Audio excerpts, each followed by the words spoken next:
Alright. Ambulamusiza nnyo banyabo ne basebo.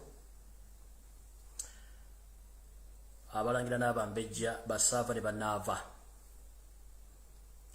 Kansubiri nti muli bulungi. Mujje bali kujja mutuusaako engalo. Buli omu gy'asinzidde okuwuliriza. Amannya mugabanyi. Nze Lumbuye Fred. Chemical Ali. Kansubiri nti muli bulungi. Abakatuuka mwe namba lamusizza buli atuuka tegeeza munno nti omukulu atumbudde.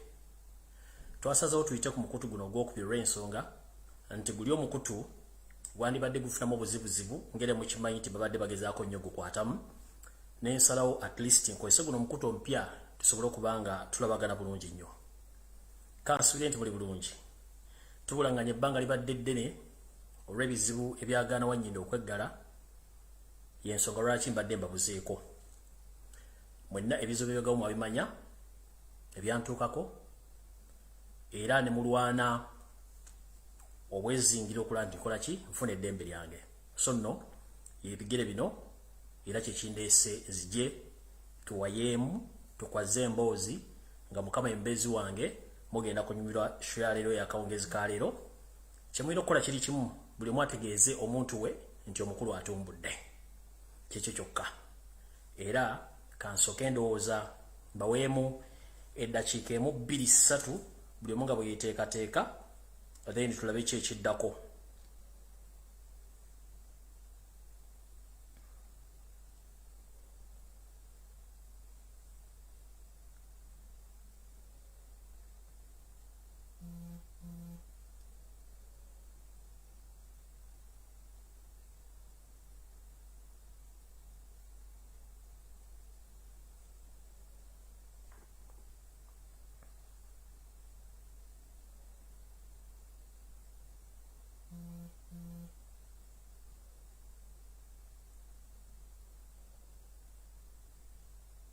Embasa makala kika kamoko kokawula ensonga nti nina byenkyanoonya wano ku ssimu yange lwakuba ndowooza beddo balomboloozi gambuza njagala n'essala y'omuntu gye yampadde wano naye ndowooza simanyi essala ya muwala ya mukyalo ono simanyi essala eri ludda bannange munansonyiwa naye kyaginoonya wano kubanja tutandike n'essaala tuyoke tugende maaso. Alright, essala ngifunye nga sinatandika program wadde obbabuuzaako njagala ntwala omukisa guno okutandika n'okusaba oprogramu eno nga nsaba Mukama atukulembere mu ssaala eno ey'omwana ayagala struggle omwana omuto mu myaka asobodde otuwa essala njala mugiwulirize tulyoke tutandike bulungi buli omu wowembeka wooli osobole okuwuliza essaala eno ey'omwana omuto ayagala enkyukakyuka ate nga naye alaba ensinga bw'etambula. Essaala eno etambula bw'eti: Mukama nkusaba owulize essaala y'omwana ono nga asabira ne Uganda wepo n'abakulembeze bafunemu okutegeera n'okumanya ki ekirina okukolebwa.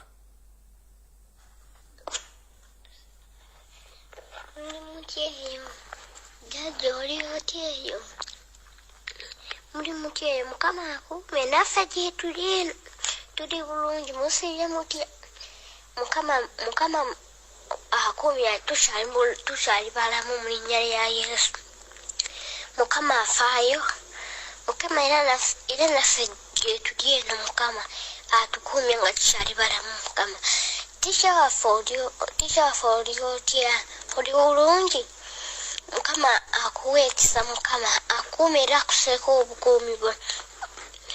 Kale kambasabireko mu linnya lya Yesu Kristo Mukama ayi Mukama Katonda waffe nga tujja maaso go Mukama nga tukusaba obukuumi n'obugabirizi nga tikyaffe nga tumuteeka mu mikono gyo Mukama omukume Mukama omuwa ebigambo ebyokwogera Mukama osaanidde oluwakitiibwa oluw'amaanyi oluw'omukulu oli munene taata waffe jangu otuwa amaanyi jangu uzina omusaayi gwo mukama gweyafeera n'ozuukire mukama jangu otutaasa mukama tukoowole mukama osaanidde okusinzibwa jangu otukulembere mukama mukama osaanidde okusinzibwa mukama gandeta tica mikono gyo mukama mukama mukuumi omuseeko obukuumi bwa yesu taata mugabirire mukama taata wange oli mukulu oli munene gwe yafeera n'ozuukira jangu otutaase mukama osaanidde oli w'amaanyi tenoomu akufaanana tenoomu akwenkana yesu jangu otaase tisha waffe mukama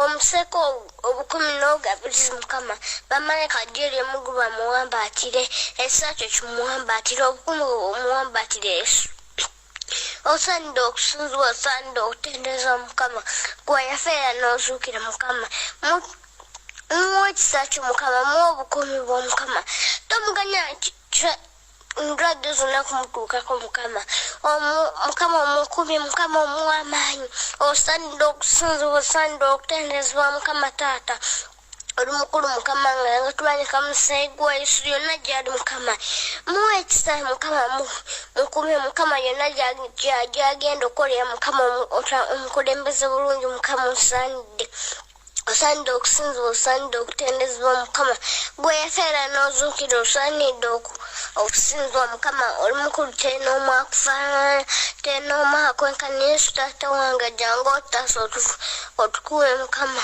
nga tica waffe tumukwata mikono gyo mukama nga tumukuwa mukama gwe yamutunda mukama muwe ekisa mukama osaanidde okusinzibwa osaanidde okutendezebwa mukama taata wange jangu otuwa amaanyi bannayuganda bonna bukana tuboneka musaayi gwa yesu naye yennyini tuboneka musaayi gwa yesu gyali yenna famire yonna mukama tuboneka musaayi gwa yesu osaanidde okusinzibwa osaanidde okutenderezebwa mukama obawa ekisa mukama omuwa ekisa mukama mukume mukama omuwa obugabirizi taata wange oli mukulu oli munene tenoomu akufaanana tenoomu akwenkana osaanidde okusinzibwa osaanidde okutenderezebwa mukama gwe yafeera n'ozuukira mukama jangu omuwa ekisa mukama mu linnya lya yesu mukama omuseeko obukuumi bw'omukama bamalayika gyeri omukuba bamuwambaatire ekisa kyo kimuwambaatire mukama osaanidde okusinzibwa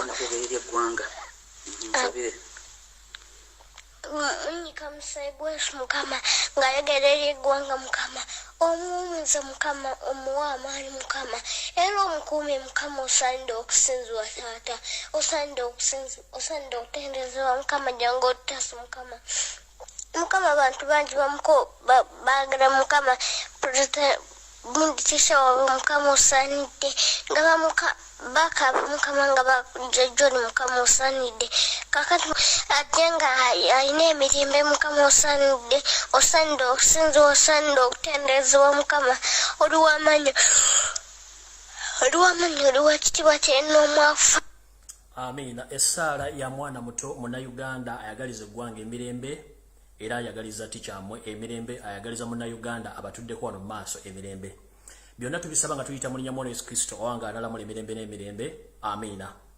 Mbalamusizza nnyo bannayuganda mwenna buli mukyasinzira okuwulira mu kitundu kyonna ekyensi ng'oyagala enkyukakyuka oyagala emirembe mu Uganda nkulamusizza gyebaleko gy'otuusaako engalo nga bulijjo ntera kulamusa ku bannayuganda buli mukyasinzira okuwuliriza abawangali mu ggwanga erya Amerika mu kitundu kyonna ekya Amerika gy'oli abali e Canada abali e Brazil n'enzija ku lukalu lwa Bulaaya abawangali mu lukalu lwa Bulaaya mwenna mbalamusizza mu ggwanga erya Bungereza ku lukalu lwa Africa ku lukalu lwa Asia ku lwa Middle East n'ewaka mu Uganda weponi mu East Africa mbalamusizza nnyo sijja kulanda ggange eyajja okusaba eryato ne bali mutwalako ngazze mu mboozi njagala kutangirawo mangu nnyo naye mu ntandikwa ey'olwaleero njagala kutandika bwenti.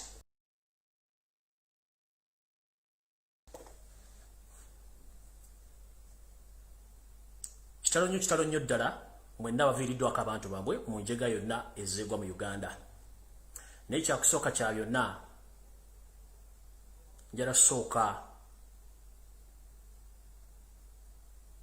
kugamba nti gusinze Ayi Ssaabasajja Kabaka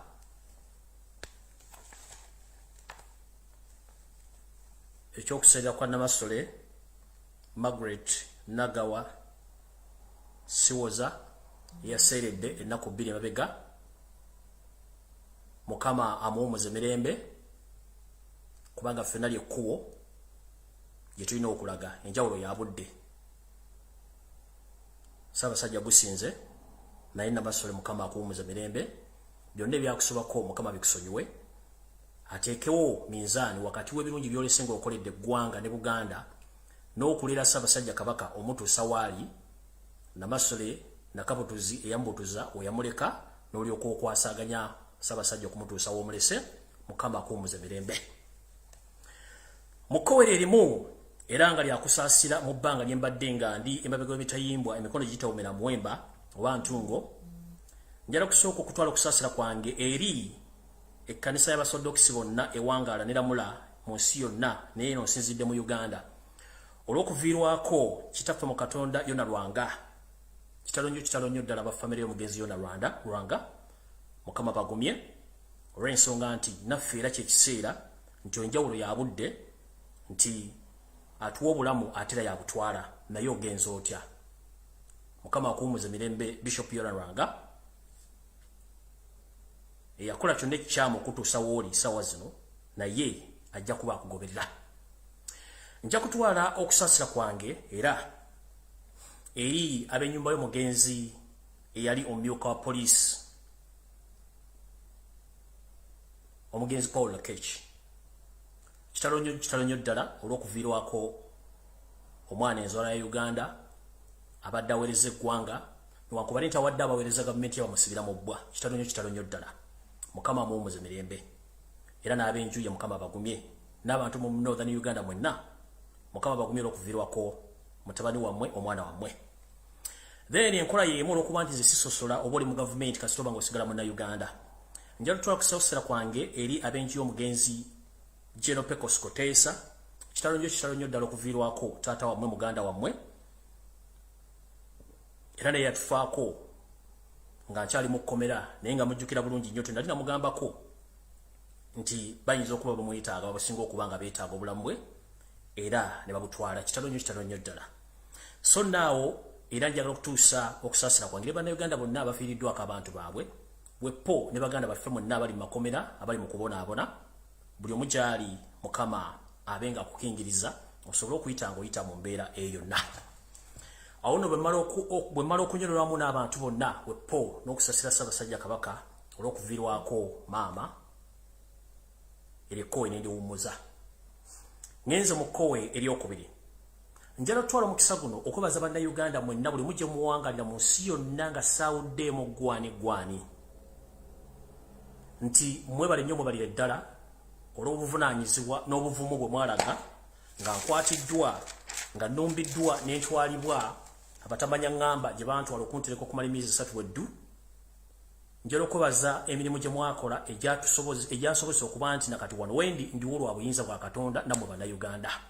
Buli omu eyakola kye yakola okusinziira mu nsi wali beebazizza. Abeekalakaasa okwetoola ensi yonna sigenda kumenya linnya lya muntu oba lya gundi wabula buli eyali group leader nammwe mwenna abatwala obudde okwekalakaasa bannaye Mukama wonna we mwajja abaddizeemu bali nnyo mubalire ddala buli nsi we mwali. Bwe nva mu kkowe eryo nja kwebaza bannayuganda mwenna abakwata mu ndyanga ne musolooza obuuma obwasobola okukola emirimu gye bwakola mwebali nnyo mwebalire ddala. Era mbategeeza nti ekyo kye mwakola kyali kikola kya buzira nnyo. Nzaani gwe mwassamu obwesige okuba nti munnwanira eddembe lyange ne mukwata mu nsawo ne muggyamu obuuma obwo olw'okuba nti ebyokwogera nna bingi ate nga mwandyetaaze okumanya biki ebiddako. Njagala kusaba mbategeeze nti olunaku olunaddako nja kubategeeza obuuma bwe nafuna era nja kusaba bekikwatako abaakuŋŋaanya obuuma bonna musobole okuba nga mutegeeza bannayuganda be mwakuŋŋaanyamu obuuma ensaasaanya y'obuuma obwo nange oluvannyuma nje ntegeeza ensi yonna obuuma bwe nafuna olwo tujja kuba tuzze ku mulamwa omutuufu ogw'okulaga ennyingiza n'ensaasaanya naye nga njala okubaza mwenna bannayuganda buli omu yatoola ennusu nti we banywe balire ddala wonna wajja Mukama akuddizeewo. Awo nno nga nvuddewo njala kwebaza omukulembeze wa National Unity Platform omukulu Robert Kyagulanyi Ssentamu we bali nnyo balire ddala ssebo Mukama wange olw'okutwala obuvunaanyizibwa bwepo n'abakulembeze ab'ekibiina kya NUP ne bamemba ba Parliament. Naye akensuso nja kwebaza nnyo abantu bano wammanga. Nja kwebaza omukulu akiikira ekitundu kya Kyaddondo omukulu amanyiddwa nga Honorable Nkunyingi Muwada taata njala okwebaza ekyensuso nti watambula n'otindigga engendo okuva ewaffe Kyaddondo n'ojja mu Butuluuki okuba nti onoonya omusajja gwe sirowooza nti yali akukwatako nnyo olw'okuba nti olina omutima gwa Uganda n'otindiga olugendo bala nnyo balira ddala. Bano benjogera baatuukira ddala ku kkomera we nali era baatwala obuvunaanyizibwa. Onali bonku nnyingi tojjanga okwo waziika wamala. Njala okubaza muganda waffe lawyer oba counsel Anthony Wameri watuuka ku ttaka newankubadde wafuna buzibuzibu n'otasobola kutuuka we nali olw'okuba nti wali mukosefu n'osobola okuddayo webale nnyo webalira ddala ssebo. Era nkusaasira obulimu bw'oyitamu osobola obusuuka. Njala okwebaza muganda wange Patrick Aketo munago muyita Pato muganda wange tojjanga okwo okoze omulimu gw'amaanyi nnyo okuba nti obadde mu biseera byonna ate nga ebiseera byobaddeyo si byangu nnyo n'osobola okuba nga wayita mu njege eyo. Abantu abamu sigenda kwogera mannya gammwe olw'ebyokwerinda olw'okuba nti mulimu abantu abasalwa nga ne bw'oyogera erinnya lye tajja kusalwa. Naye nga abantu mwenna bakola omulimu gw'okutuuka ku ground mbebaza nnyo. Amannya agamu nga sirikidde ensonga nti abantu abamu security yammwe si nnungi naye ffe abaasalawo era amannya asobola okugogera. Njala okubaza omukyala gwe bayita Shakira. Amumanyira Shakira naye nze mmanyi nga Shakira Azati. Tuwangale nano mu ggwanga erya Butuluki mu kibuga Istanbul.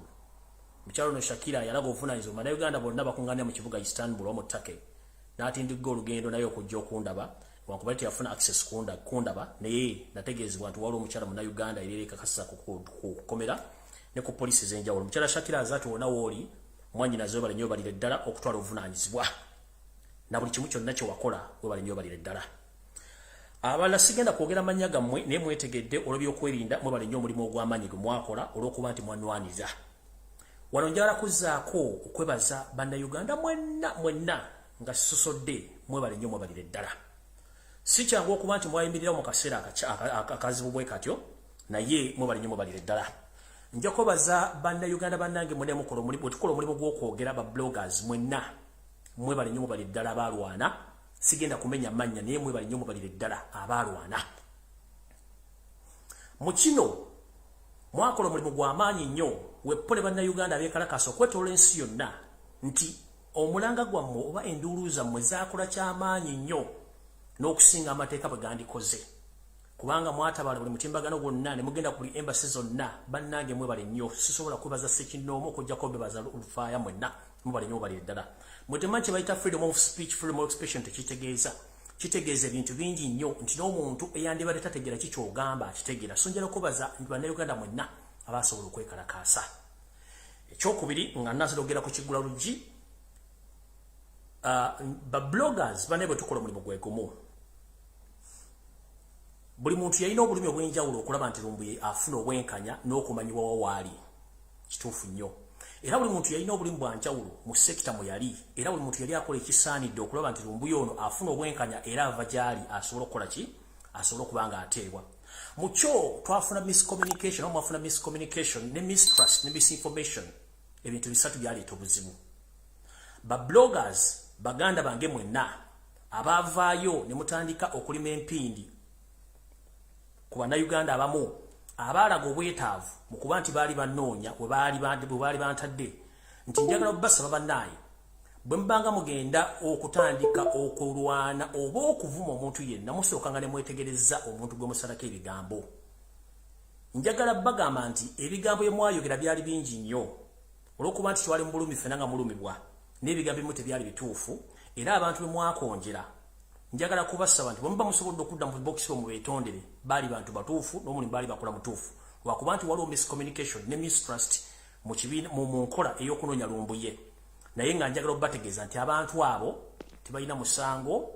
Mwafuna bufunyi miscommunication, misinformation ne mistrust. Era ba bloggers bannaye mwenna mbasaba n'obuwombeefu nti tukole ekintu kye kimu olw'okuba nti tuli ffenna Bannayuganda twagala enkulaakulana twagala enkyukakyuka. Buli muntu nsaba eyakola ensobi n'avuma omuntu gwe yavuma ku lwange bannaye nsaba buli omu asonyiwe munne kubanga tuli bantu tusobya. Kuba nkimanyi abantu bangi nnyo baavumibwa olw'okuba nze olw'okuba ani naye obutakkanya bubeerawo naye tubumalawo tutya. Obutakkanya bubeerawo tubumalawo tutya. Tulina kuteesa na kumanya kyekituufu.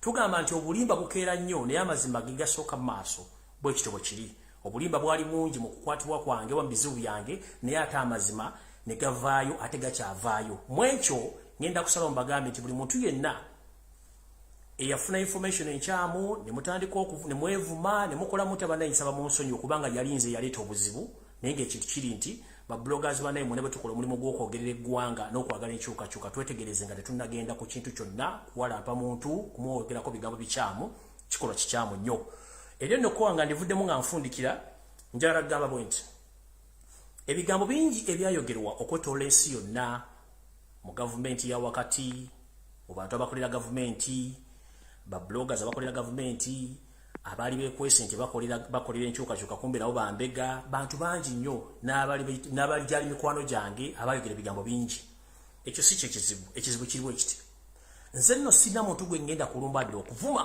wadde okunenya ndi munnayuganda ayagala enkyukakyuka ey'emirembe atagenda vuma muntu wadde okulumba omuntu n'omu oba wanjogerako ekibi kyonna mukama akuwa omukisa oba wankonjera ekibi kyonna mukama akuwa omukisa oba wayogera ekigambo ekitakwatagana ng'empale za mukama wo Yosefu tabasire mutano wa Kalekyezi mukama akuwa omukisa ekyo si kizibu kyange ekizibu kyange kiri nti mwenna mulina ekirwadde ekyabayingiramu kye bayita Yosefu tabasire mutano wa Kalekyezi syndrome sisobola kunenya kobere bloga kobere munnamawulire kobere TV I can't blame you. The only person whom I'm going to blame is Yoseri Lutabayisirwa, the son of Karekezi. He's becoming infectious to all Ugandans, whereby he bribes each and every person so that they can forget about their nation. So sigenda baninya, ngenda kunya Museveni kyekirwadde ekingire buli muna Uganda yenna omwerabiza okwagala ensi ye.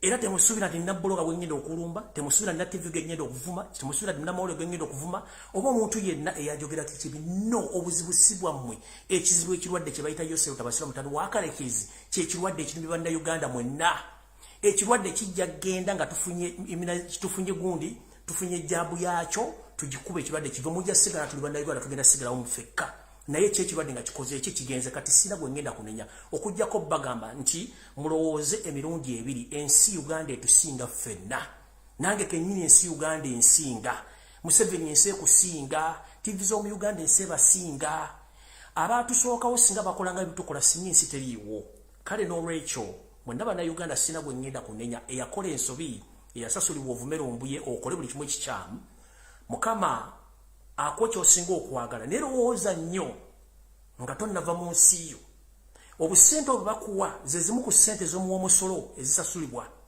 n'olw'ensonga eyo sigenda banenya ngenda kunenya omuntu waku Museveni kyekizibu kya Uganda so si babbuloga si bannamawulire si aba social media oba bannayuganda basekinnoomu ekizibu kya Museveni yendwadde eri mu bannayuganda ebatuusizza okuba tebakyasobola kwerowooleza okujjako okulowooza nti buli mwaka atemu eki kyakola ki ekyanguwa so ekyo bwe ngenda okikomya ngenze ku kiggula lugi kyaleero era mbatumiddeko mwenna abadde bamisinga ekiggula lugi nti nkomya obuto okubaweereza era ekiggula lugi ngenda kibawa buli lunaku oba buli lunaku lwebansobodde okujjibwa amawulire ntandise bwe nti ekiggula lugi kyaleero nga bulijjo bwe ngamba Yosefu tabasira mutano wa Kalekyezi nti wandikola ekintu okulumya omuntu n'owunzika ng'oyambye muyambe ekkiriza enswasweta yanula yerega engalabi mukulu okoze fujjo lingi nnyo mu Uganda naye tugamba nti enkima gyekoma okulinnya omuti gyekoma okwolesa obwerere bwayo oba buli maawa mukulu ekigambo ky'okutta bannayuganda n'okubuzaabuza okuwa amawulire amafu kikyamu nnyo nze wayagalira ddala okwagala okunguleta mu Uganda era n'okola amawulire mangi nnyo which sigenda kunenya muntu yina nga mbagambye era muganda wange okero lyemu nkulamusizza nnyo webali emirimu gy'okola n'abakulembeze bonna bali mu bitongole by'eddembe mubali nnyo emirimu gye mukola sigenda banenya ababulire ekirwadde bakiyita Yosefu tabasira mutano wa Kalekyezi kyekirwadde ekibaluma singa gwe ngenda kuvuma dde okunenya wabula ekirwadde bakiyitaani Museveni mukulu okero lyemu bakozesa ensobi gye wakola ogimanyi n'abantu abalala naye nze ebigambo byenjogera bikukakatako era bikwata ne ku bazzukulu bo Museveni kyekizibu kya Uganda era kyekiba ekizibu bw'olabanga sitaani yeesitukidde okukwata mu lugo kiba kitegeeza baatumi baweddeyo kati ngenda basa mwenna bannayuganda ensi tetwemazaamu kubanga abaatusookawo baagirimu naffe tugenda givaamu n'abala bajje nkiddamu abaatusookawo baagivaamu naye n'abagenda okudda bagenda givaamu so saagala Museveni agenda okuvaawo enkya atwawukanye ffe bannayuganda kubanga tukyaliwo nnyo abaana baffe we bali. Mwe munalowooza nti okulya obusente obusiddiiki kyekigenda okutwala kyekigenda okwongeza eggwanga mu maaso kikyamu. So Museveni njagala kugamba ekigambo kimu. Ensengeri gy'ogitwalamu okutta abantu gwe wandirowooza nti oli wa kitalo nnyo nga gwe olowooza naye twali tulabye abanene emirembe engalo. Mukulu abantu abali bategeera bafudde abasiru. Mukulu abantu be twatulowooza nti bategeera ate kati bategeera. Gwe kennyini weefudde nti otegeera ate naye nga totegeererako ddala. Nze njagala kugamba ekigambo kimu. Wantuusa gye natuuka naye ate olina kye wankolera ky'otamanyi. Nkiddamu. Wantuusa gye wantuusa naye olina kye wankolera ky'otamanyi. Njagala kugamba nti nze nga nze Lumbuye Chemical ali sikutya. Sina Munnayuganda gwe ntya nga njogera amazima kuba kinkakatako mu constitution ya Uganda okwogera amazima. Oba oyagala oba toyagala. Results z'obwenzi tuzirabira mu kufunisa lubuto mukazi, kufuna siriimu na birwadde bya bukaba. Gye mukolera ebintu byammwe ffe tetubaayo naye ate bidda mu public. Kitegeeza nti omukazi bw'agenda ne bamuwasa n'afuna obufumbo obutukuvu ekiva mu kikola omusawo gy'atabaluba lubuto. Agenda okuzaalisa omwana oyo abeera omusawo naye tabeera nga mukola ebintu ebyo. Naffe Museveni bw'oba okola ebintu by'okutulugunya abantu n'okubuzaabuza banaga tetubeerayo naye bidda ate bijja kufuluma. Nze okukwatibwa kwange kwalaga Uganda ne bannayuganda ebintu bye mbadde mbagambira ebbanga eddene omusajja afugidde eggwanga ku bulimba mpaka nakati abatakyakkiriza nti obulimba we buli. Mujja tegeera nti omusajja gwe muliko Yoseeri Tibahabulwa Lutabayisirwa mutabani wa Kalekezi nsanga bisibe nsi yaleeta muzeyizedde. Bwe ngamba nsanga bisibe yasanga enseeteredde buli kimu nga weekiri n'abyonna n'abisiro n'abiddusa. Nsi yaleeta talinaako ntandiko wadde enkomero wadde address oyo gwe bayita nsi yaleeta. Mukulu nsi yaleeta Yoseeri Tibahabulwa Lutabayisirwa mutabani wa Kalekezi nsanga bisibe muzeyizedde. Weewumuzeeko. Weewumuzeeko. Okoze fujjo lingi ku Bannayuganda but with the time we will pay heavily.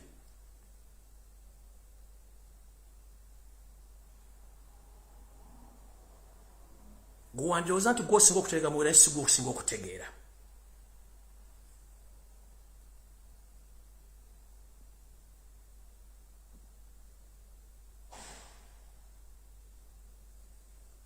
Era ekigula lugi nkifundikidde nga nkutegeeza.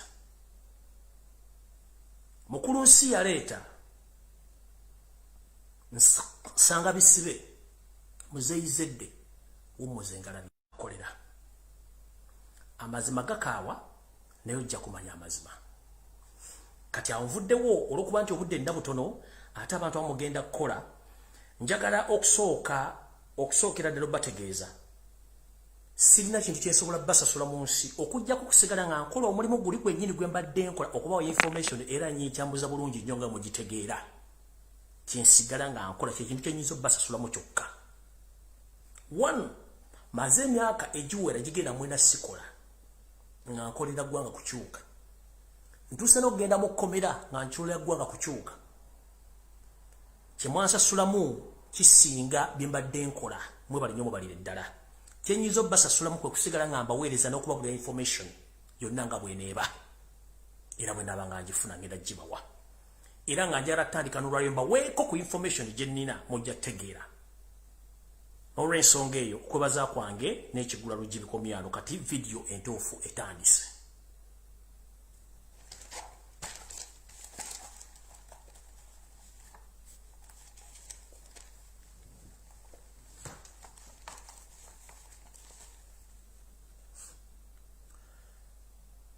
Abagala okumanya bwe nakwatibwa ejja kuba story endala era njagibwa mu butuufu bwayo.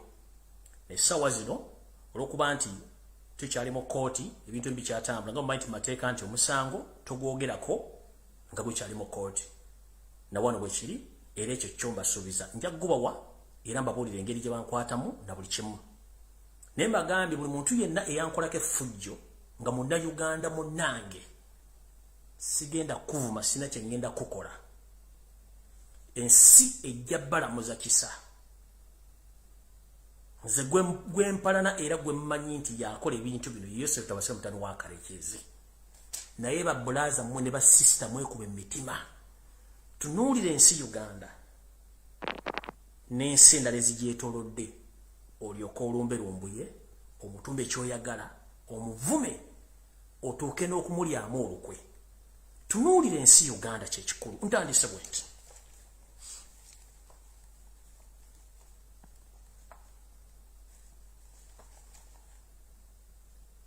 mbadde nga mukomera ebiseera bisinga nga seralikira bulamu bwange naye nga neralikira nnyo abantu basatu wesiri nga neralikira nnyo Ssaabasajja Kabaka Rant Mwenda Mutebi owookubiri Magulu Nnyondo olw'obulamu bwe olw'ensonga nti ensiga zimwetoolodde era ekyo kyambiranga ku mutwe neralikira omukulembeze w'eggwanga omulonde Robert Kyagulanyi Ssentamu obulamu bwe n'ensiga naye zimwetoolodde neralikira bannayuganda mwenna wamu nga saawuddemu olw'ensonga nti kino njagala nkibagambe mukiwulire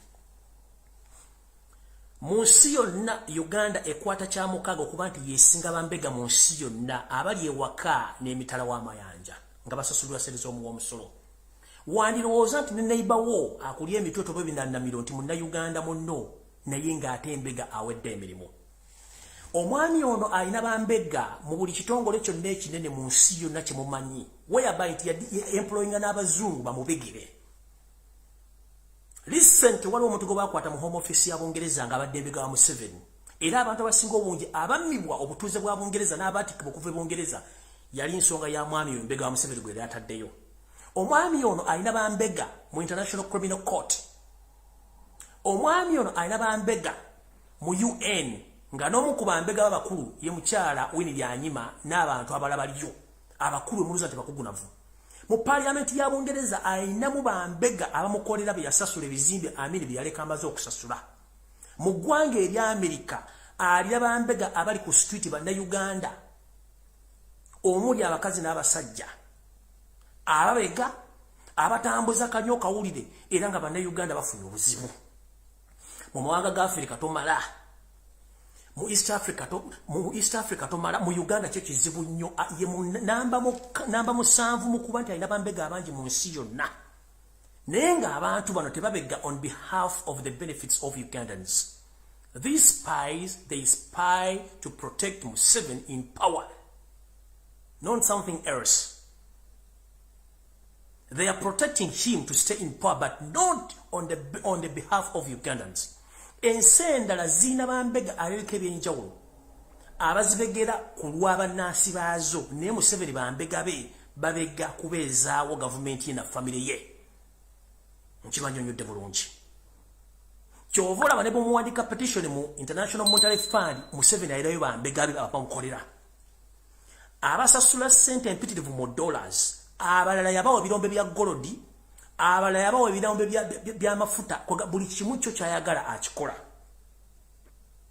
okuba waka katono nnyo nga sinagenda mu maaso omwami ono bwe twali mu kalulu ndoza mwalaba ebyava mu kalulu omusajja twamuwangula flat naye njagala bajjukiza nti ekizibu kye tulina mu Africa ne mu nsi endala ezikyakulaakulana tulina ekizibu kiri kimu nti tukyali mabega wa mitayimbwa egy'abaatufugako oba abaatukolonizinga indirectly bakyatufuga nga tetumanyi era kyova olaba ono omwami assa abantu yakyasinza okutta abantu ku kalu Africa teryamunyigako kubanga is protected by those international spies abali mu international bodies whereby nti n'ebikolobero byakola byonna tekyali amunenya kubanga ayinayo abantu amuterayo akabega ekyo sigenda kulwawo ngenze ku nsonga enkulu ensonga enkulu ey'eggwanga okulitunda ekyo nze nkibagamba buli lunaku nti eggwanga Uganda lyatundibwa nga mulowooza nsaaga eggwanga Uganda Museveni yalitunda ne muganda we mu Kuteesa ne mukyala we Judith Museveni olwewe twogerera amagye ga Uganda gagenzedde Congo naye tegagenzeeyo leero gagenda almost omwezi mulambe mabega kati eno message njagala egende eri ekibiina kya National Unity Platform ekikulemberwa Kyagulanyi Ssentamu ne baganda wo bonna ekisookera ddala ekyatutte amagye ga Uganda ogende Congo nga mukimanyi nti ADF kibiina kya Museveni yakyetandikirawo yagenze nga balina akatego ke baagala okuteeka mu Robert Kyagulanyi Ssentamu n'ekibiina kya National Unity Platform Museveni njagala oveewo wakane nti ADF si kibiina kyo nga ne yali akikulembera gwomo ine Ruzira nenga atasiba Ruzira kubanga omusasula omusaala buli mwezi ate ng'ekiro tabeerayo abeerayo misana. ADF tebangayo bali basirikale bogo bakozesa. Wagenze Congo still nomenya constitution nga toboziza parliament era ekyo wakikoze kubanga amaje wagenze okwogera nti bajja bakola formal information mu parliament already nga amaje gagenze de Congo. Amaje ga SADC abantu banansi ba Congo okubula bamala mu kitundu gye wagenze kimenya mateeka. Wakutte omudiri gw'ensimbi n'ogusasula ekitongole ekyensi yonna ekyamawulire kye bayita Al Jazeera. Okuva wiki ewedde osindikayo abasajja bo abali ku international level okutandika okukampeiningira era Al Jazeera mu nsi yonna yezanya amawulire go. Muno wataddewo no assemblinga omukulu Andrew Mwenda mukoddomiwo, no assemblinga Jim Hwezi oneye mfanfeewo, no assemblinga n'abayaye abazungu abali mu East Africa naddala mu Kenya okuba nti batandika okwogerera n'okufuula ennimi ku lukalu lwa Uganda nga boogera ku mitimbagano egy'amawulire ag'ensi yonna okusinda Al Jazeera. Wetwogera Al Jazeera yezanya amawulire go mu nsi yonna olw'okuba nti ssente mwazisasudde okuba nti muzabuzabuza na Uganda. Nkimanyi ne bomu ezaakuba bomu zonna ezaakuba zonna wali ntegeke nga iso ne ssebo bakola omulimu guno ekyo tukimanyi bulungi nnyo. So mukulu Kyagulanyi Ssentamu uliza message eno. Omukulu ono yasindise amaje Congo waliwo mission ey'okuba nti baagala kukwatirayo abasirambi beetegekedde bennyini babakuba amasasi bamaluba kuba amasasi.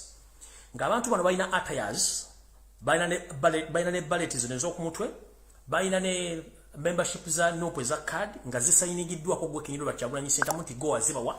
Bagenda bakuŋŋaanya bakuba amasasi bayite ebitongole by'amawulire binene omuli Al Jazeera omuli CNN BBC bakavalinga abantu abo nga balina identifications ezo ne attires eza NUP bakite ku mutimbagano gw'ensi yonna kikonfirm Kajjubi Kyagulanyi Ssentamu gobadde sponsoringa abayeekera ba ADF. Era kino already bakiteeseteese zikyatuusa amagye tekyatuta amagye gane Congo n'ebigendwa bye bibira kubanga jjukira parliament yayise ensimbi okola oluguudo e Congo terukolebwanga kubanga talina buvunaanyizibwa talina ndagano gye basalinga ne Congo ogenda kukola nguudo ezo. So olw'ensonga ensonga eyo njagala bategeeza ekintu kino mukimanye. Abasajja bano balina olukolezi ky'embaga Museveni yafuga eggwanga erya Burundi to remind you. Museveni yafuga eggwanga erya Rwanda to remind you. Museveni yafuga South Sudan to remind you. Museveni yafuga Congo, Museveni yafuga Central African Republic ne wankubadde mulaba abakulembeze abafuga. Kati kino kanki bajjukize mujjukira omugenzi Laurent Desire Kabila omusajja yali awangalire makindye Museveni amukwase mundu ne simbi ez'omuwa omusolo n'agenda nalumba eggwanga lya Congo ne bakuba omugenzi Seseko Mobutu Wazabanga ne bamujja mu bukulembeze Laurent Kabila n'atwala bukulembeze. Laurent Kabila ono yalina omwana omujja na nnyina go bayita Kabila Junior ono yakavaako recently. Omwana oyo yali mutabani wa mugenzi Kabila yali mwana amujja na nnyina ate ng'omwana oyo munyarwanda pure. Okubategeeza kino omwana oyo omu ku badde bakolera Museveni ensimbi empya n'enkadde mu ggwanga erya Congo si mwana wa Kabila ate mwana munyarwanda era nga ne contract zino bakola mu Congo omwana ono yabadde aziyisamu nakati weziri wetwogerera essaawa zino. Kino kigenda tambula kitya. Omwami ono osanga bisibe muzeyizedde ensi yaleeta musajja mulimba bulungi nnyo ate yeekweka bulungi nnyo tayagala mu exposinga. Ekintu ky'okuba nti batute ataza NUP baagala kikozesa okusibirako Robert Kyagulanyi Ssentamu kubanga bakimanyi nti Robert Ssentamu bw'aba kyaliwo tewali kigenda kukolebwa mu Uganda ku nsonga ze balina ez'okukyusa obukulembeze. Mu kino era kye kimu famire y'omugenzi Sheikh Kirevu gwe bakuba amasasi eri mu kattuke kamu nti famire abaana n'abakyala baabawamba bali mu safe houses ez'enjawulo. Nekinasabye okuma nti bali mu safe house ye Makindye mu military barracks bali mu batulugunya n'okubakkiriza okwogera nti Sheikh Kirevu era akolagana Robert Kyagulanyi Ssentamu era Robert Kyagulanyi Ssentamu yajjanga mu maka ga Sheikh Kirevu ne babaako emboozi bayisinganya n'ensimbi olw'okuba nti nga Museveni bamukyala agambe nti Sheikh Kirevu yalina enkolagana Robert Kyagulanyi Ssentamu era nga n'ensimbi ezimu ezaddukanya nga emirimu gya ADF Kyagulanyi yazireetanga naye omukyalo olwo n'abaana bakyakalambidde. So omuba ne muwulira ebintu ng'ebyo temwewuunya nti biki ebibaddewo ebinaava e Congo mujja biwulira buli kintu kyonna ekyekwasibwako nti mulabye omuntu nga bamukutte oba bamuttise ng'alina kaadi ya NUP n'ebyambalo bya NUP temubuuza ani abirimu iso SSMY n'ekitongole eky'amagye ekya Museveni kimukuumira ekya SFC. So yensonga eyatutte omukulu Museveni wansi eyo mu Congo ayagala kujjayo results eziraga Robert Kyagulanyi Ssentamu yabadde adumbira ekibinja kya ADF in disguise ninga akimanyi bulungi nnyo nti yekennyini yali babaga wa kintu kino.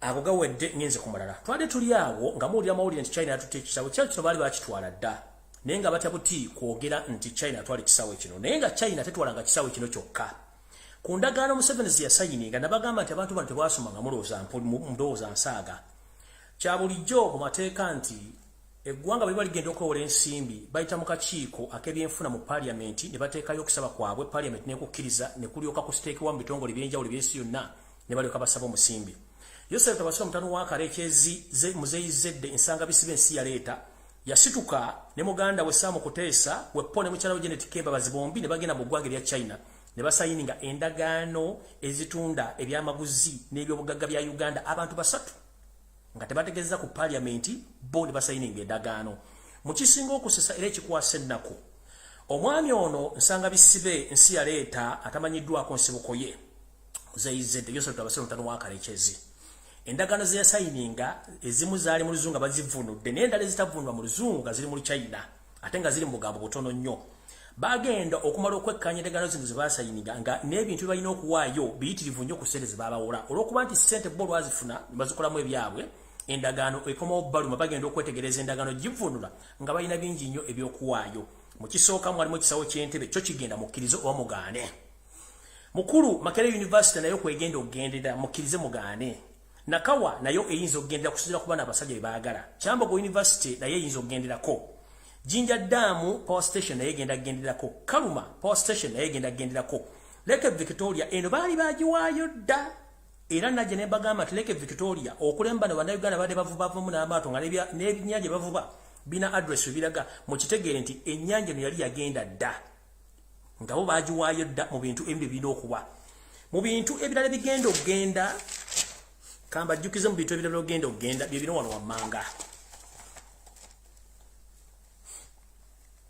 nga baagala okuza ssente zaabwe Lake Victoria njibagambye Entebbe Airport njibagambye Kaluma Falls Kaluma Dam njibagambye ekisinga okusesa nno abaami bano abachina bajinguwongu changuwongu baagala border posts B ezisinga okuyingiza ssente mu Uganda border post kuno kuliko Busia kuliko ne Maraba nayo kweri border bazaagala zikontrolinga okuba nti omusolo gwonna oguyingizibwa mu ggwanga nga guva ku borders ebbiri baagala ogukontrolinga mukiwulidde bulungi n'ebitundu ebirala baagala ettaka ly'ekayunga naye nga possible baagala Bbaale baagala ne Karamojja okuba nti okumalayo ensimbi zaabwe mu ndagaano ezasooka baasayininga emyaka eta ne bagenda okwetegereza ng'emyaka giri 17 emyaka 15 gye balina okuba nti bali kavalinga ssente zaabwe yensonga lwaki ebintu bino Museveni byamutabuseeko nga tasobola bitegera essaawa zino olw'ensonga nti yeekubya mizimu kati mwabagala okuprovinga information egyembawa nti n'ekiri Karamojja kifumba mituko njagala balaga ebintu bino olwaleero bukyanga lubanga lwa mmindi Karamojja ebyaddala yalumbibwa wala Karamojja bali mu kufa tebabalya ssente nti wali omukaramojja ali mirembe 1 babatwalira amagye tanka enyonyi babajjako mundu kyokka nga bukyanga Uganda ebeerawo abakaramojja badenga babeera ne mundu zaabwe ne balunda ente zaabwe ennaku zino bassa abakaramojja abayitirivu nga bayita ndi bayeekera abadde bategeka obuyeekera mu Karamojja okubalaga nti bano bagenze ku luutinga Karamojja jene tebamuwa minisitule ya Karamojja ogenda okunoonya ebirombe bya zaabu n'amayinja ag'omuwendo gwe tuyita mabo gali mu bitundu ki omulimu n'agukola n'amala ne bateekayo ba investor okubba amayinja gano n'okubba ebintu by'abantu we twogera abakaramojja ente zaabwe Museveni n'ababbi be balala bazibbi bazimazeeyo nga ne video gye nasembye okufuna information eraga bweti bano abasajja okumanya si babbi balwadde ente z'abakaramojja zonna bazimazeewo zizo baziga amagye ga UPDF gatwala ente z'abasajja abakaramojja zizo UPDF ate nga balaalo bennyini bali mu UPDF mumutunde mulabe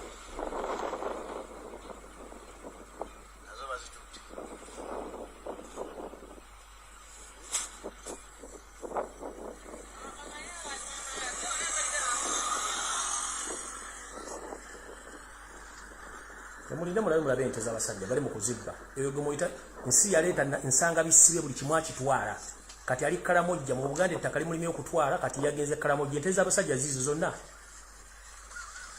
UPDF yezitwala zizo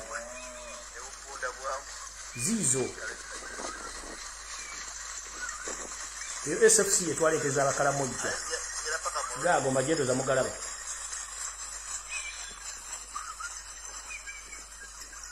abo banyamulenge batwala ente z'abakalamoja bali mu kubba gwanga ddimalawo kati bagenze kalamoja gisaanya uzize ente z'abasajja bazimazeewo gaaga amagye mugalabye wuuyo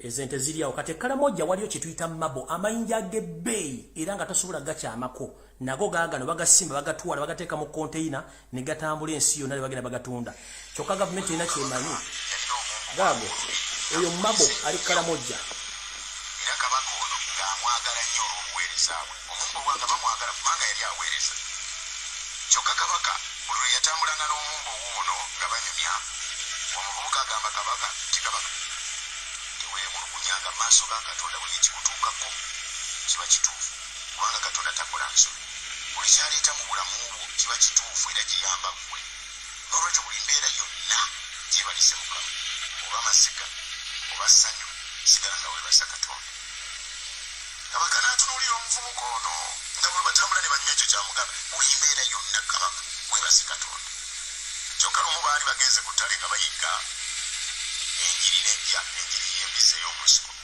neerumba kabaka omumbo ono n'alwana nnyo okutaasa kabaka we era awo sijja kulwawo nnyo kuba wudde tulina butono mukitegedde ensonga lwaki UPDF ne SFC bagenda kalamoja kutwala golodi abazungu n'abawa ebirombe abayindi n'abawa okusimba ebintu ebirala abakyala ne batwala mabo kati ye n'ababbi banne aba SFC abanyarwanda batutte ente z'abantu zonna ekalamoja bazimazeeyo baganda baffe ab'ekalamoja bali mu kufa on the high rate batwalayo tanka for the first time ogenda okunoonya emundu okuzijja mbalunzi b'ente batwala tanka batwala ennyonyi batwala mamba it was not going to help those people to rescue them just they went there to cleanse those people to take their properties and their belongings and I'm informing the international community and the international medias, please stop defending Yosef Tibahabro Tabasura, the side of Karekiz Museveni. This man is a disaster in East and Central Africa, whereby he's good at camouflaging and lying. As we speak right now, so many Ugandans are rotting in safe houses or in torture chambers. So many people are killed and buried in mass graves.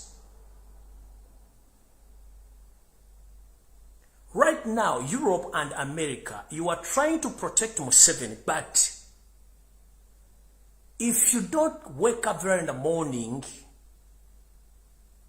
and stop financing this gentleman, you continue to receive more refugees in your country. Not only in Uganda, but on African continent, whereby this gentleman is becoming is becoming a warlord. He's the one controlling Burundi, he's the one controlling Rwanda, Congo Brazzaville, Southern Sudan. Now it's happening in Ethiopia, coming in Somalia.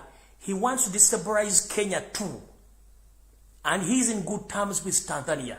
So, I'm encouraging the international community, please, with a humble request, stop financing Museveni. He's becoming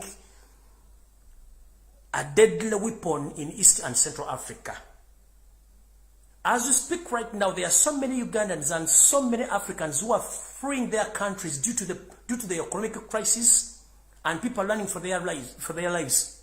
So whoever financing Museveni, and this message go to European unions, the British government, the United States of America, and the other countries, stop financing Museveni.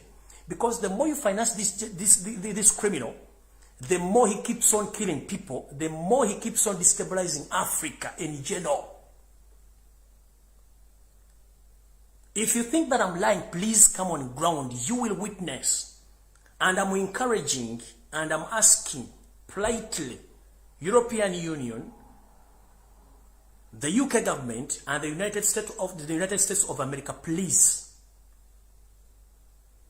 stop funding Museveni.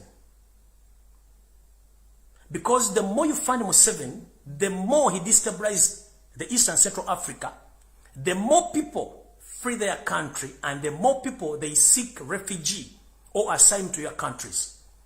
So, in the simple terms, you are reaping what you sow. Because the more you support Museveni, the more he implements his programs, and the people who are found in those areas, most especially in East and Central Africa, they run out from their country to seek for refugee in other countries, mostly in Europe and America. So please stop. Stop. We are tired.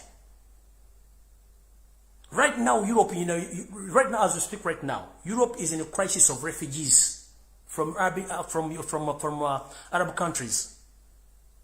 Not because those people, they don't love where they come from. They love their countries, but you, with your double standards, you sell weapons to those mafias in those countries, and they destabilize those countries.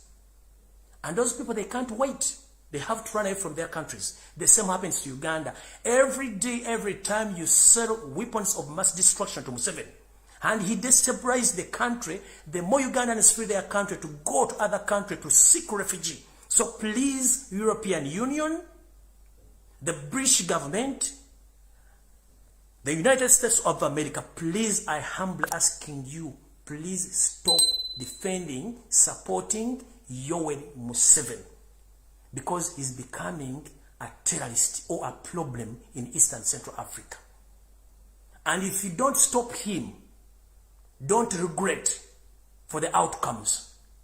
Because for him, he doesn't care the outcomes. He's free to do each and everything because he knows he deployed so many spies in international bodies like in UN, IMF, International Criminal Court. This gentleman, I think, is among the people who have the biggest number of spies on international levels. That's why so many Ugandans abroad, they are dying of poison, because he had deployed a lot of those people. He spends more money in destabilizing East Africa. Right now, I'm talking about East Africa, but soon or later, if don't stop this gentleman, Africa is going to be messed up by this dictator, the bloodsucker. That is my message.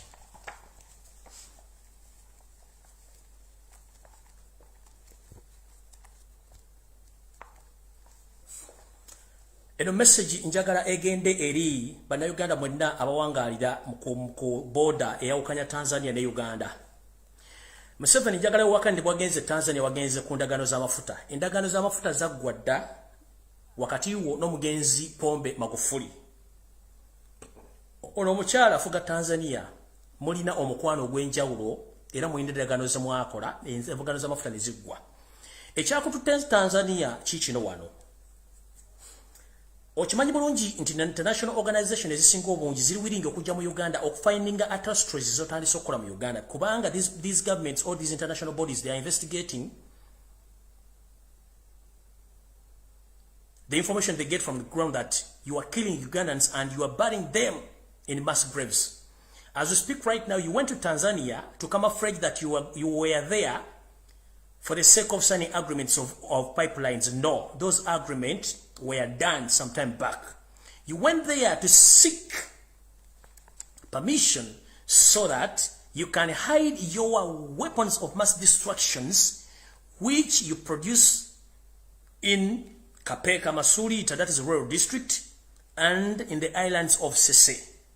And as we speak right now, within 1 week from today, you are going to start packing all those weapons on lorry-owned vehicles and you transport them to Tanzania because you agreed with that madam who's living in Tanzania right now to keep for you those weapons to hide the international community the truth that you are manufacturing and you are having weapons of mass destruction. And the other issue which took you there. From my reliable information, I was informed that the second request you made or you asked from that leader of Tanzania as we speak right now, there are so many people with the evidence that you killed a lot of Ugandans during the campaigns of 2021 in January. And the young people from different parts of Uganda were killed and buried in mass graves, but most especially in Buganda region, in central region. And these people were buried in different mass graves in Kayunga Sezibwa, Goma, Karangala, West Nile, Madugomba, Chifampa, Kalwanga Gomba, Kapeka Masulita, that is Ruelo. And right now, you want to hide the evidence from the international communities or international bodies who are willing to come and investigate these mass graves. You ask for the permission from the Tanzania president to allow you to transport some of the dead bodies which you buried in these mass graves. Those are the two items which took you to Tanzania. And I think your request was accepted by the madam. So people who live nearby, Uganda and Tanzania border, starting this week, you'll be witnessing my information that big vehicles will be leaving Uganda, heading to Tanzania, taking unidentified commodities, but in particular, guns and dead bodies, which were resumed from those districts or those areas, have informed you above or below. The areas are Kayunga Saziwa, Goma, Karangara, West Nile, Madugomba, Kifampa, Kalwanga Gomba, Kapeka, Luwero, that is Luwero. So those are the areas which are full of mass graves where the young Ugandans, they were killed and buried, and some parts of Mabila forests. So Mr. Museveni, don't fool Ugandans that you went to Tanzania to finalize the agreements of the pipe oil. No. You had agent agendas, and those are the agendas which took you there. At first, you wanted to send Dr. Rwakana Rugunda to finalize that mission. Rwakana Rugunda failed to agree with you. You wanted to send Muhoozi Kainerugaba, but unfortunately, Muhoozi Kainerugaba, he can't even express himself. And he's not loved, local and internationally. So that option also failed until you accepted to go there on official visit, but which official visit had an agenda. That's why you didn't even spend there a full day. You went just there for hours because you had a mission.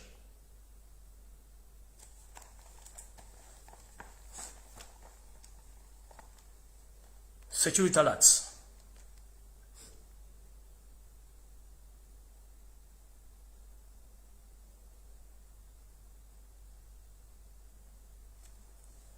As we are preparing for the festive season, please, Ugandans, be very careful. As we speak right now, the pandemic of coronavirus is spreading on very high speed worldwide. But remember, in Uganda, God's still favoring us so that we are still surviving. But Museveni and his mafias, they are planning a third lockdown due to coronavirus. They held some meeting with the Minister of Health, and they start doctoring some COVID-19 numbers so that they can broadcast, or they can start putting pressure on international community so that they can give them money as they did last time. But Mr. Museveni, please stop this. Don't drive us to the dead end. We've seen enough. Try to behave like a mature man, and for the first time love your country. And I'm mistaken, it's not your country because you're a refugee. You're a refugee from Rwanda. You have no history in Uganda. That's why you're behaving like that. How dare you go invest in European countries or in foreign countries and you don't invest in Uganda? Recently, you went to Kenya, or you went to Tanzania, sorry. You funded and you constructed schools there, but in Uganda, schools are still closed almost for 2 years. 50% of Uganda economy is invested in Rwanda. As we speak right now, you are investing a lot of money in waging war in Congo, but Ugandans are suffering. 25% of the money, or the taxpayers' money, is being used on paying international spies. Stop this. As we speak right now, you had a meeting with the Minister of Health and you agreed that you are proposing to lock Uganda for a third time due to coronavirus. And Ugandans get prepared. In case this happens, don't say that I didn't inform you. Because this gentleman is wicked. He doesn't want to know. In the process, you know, last time when I was fighting with him about the things which we were planning to do during the pandemic outbreak in Uganda, he was planning to kill a lot of people. Indeed, he killed some of them, but he killed the prominent people.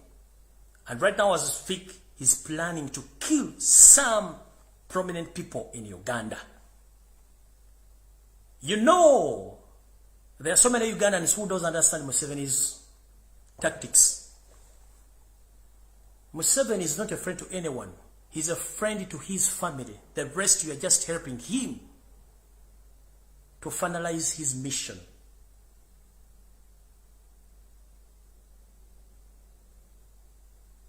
Even if he gives you a lot of money, at the end of the day, he's going to finish you. As we speak right now, Mr. Peter Elrelu, you were given orders 5 years back by Yosef Tibahaburo Tabaisirwa Nsanga bisibe muzeyizedde. You went to Renzulu kingdom, you massacred the Renzulu people on orders of Yosef Tabaisirwa, the son of Karekezi.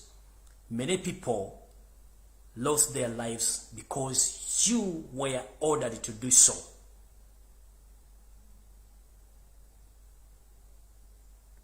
You went on praising yourself and praising the man who gave you orders. You know that you wanted by an international criminal court, but before you be wanted by a criminal court, there is a mission of finishing you. Mr. Peter Elrelu, I told you that I'm a Ugandan who doesn't care whether you support Museveni or you're supporting any animal, you're supporting Nup or you're supporting what. No. I care about all Ugandans. And if I get information about you, I'll inform you and deal with it.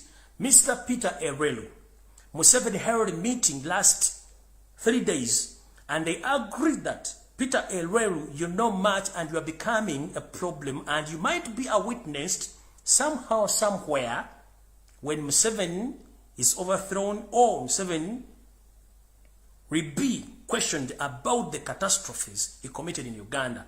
So, among the people who will be questioned where did they get the orders, it's you, Peter Elrelu. So, be very careful if it is easy or if it is possible. I think you can leave Uganda with immediate effect because you are the next in the target. I told you Museveni uses people and at the end he dumps them. From dumping them, he eliminates them. So now Peter Elrelu, you are among the people who are on the assassination list. Be aware.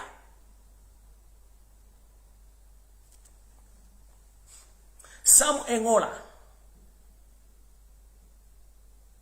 Mike Mukula,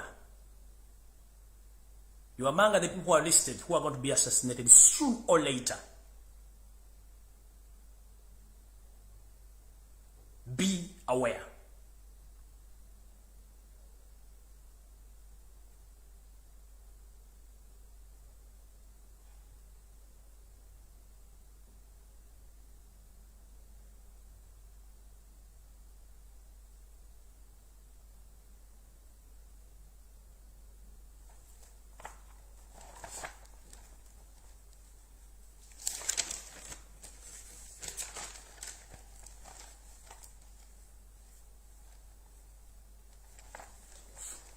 Ngenze maso.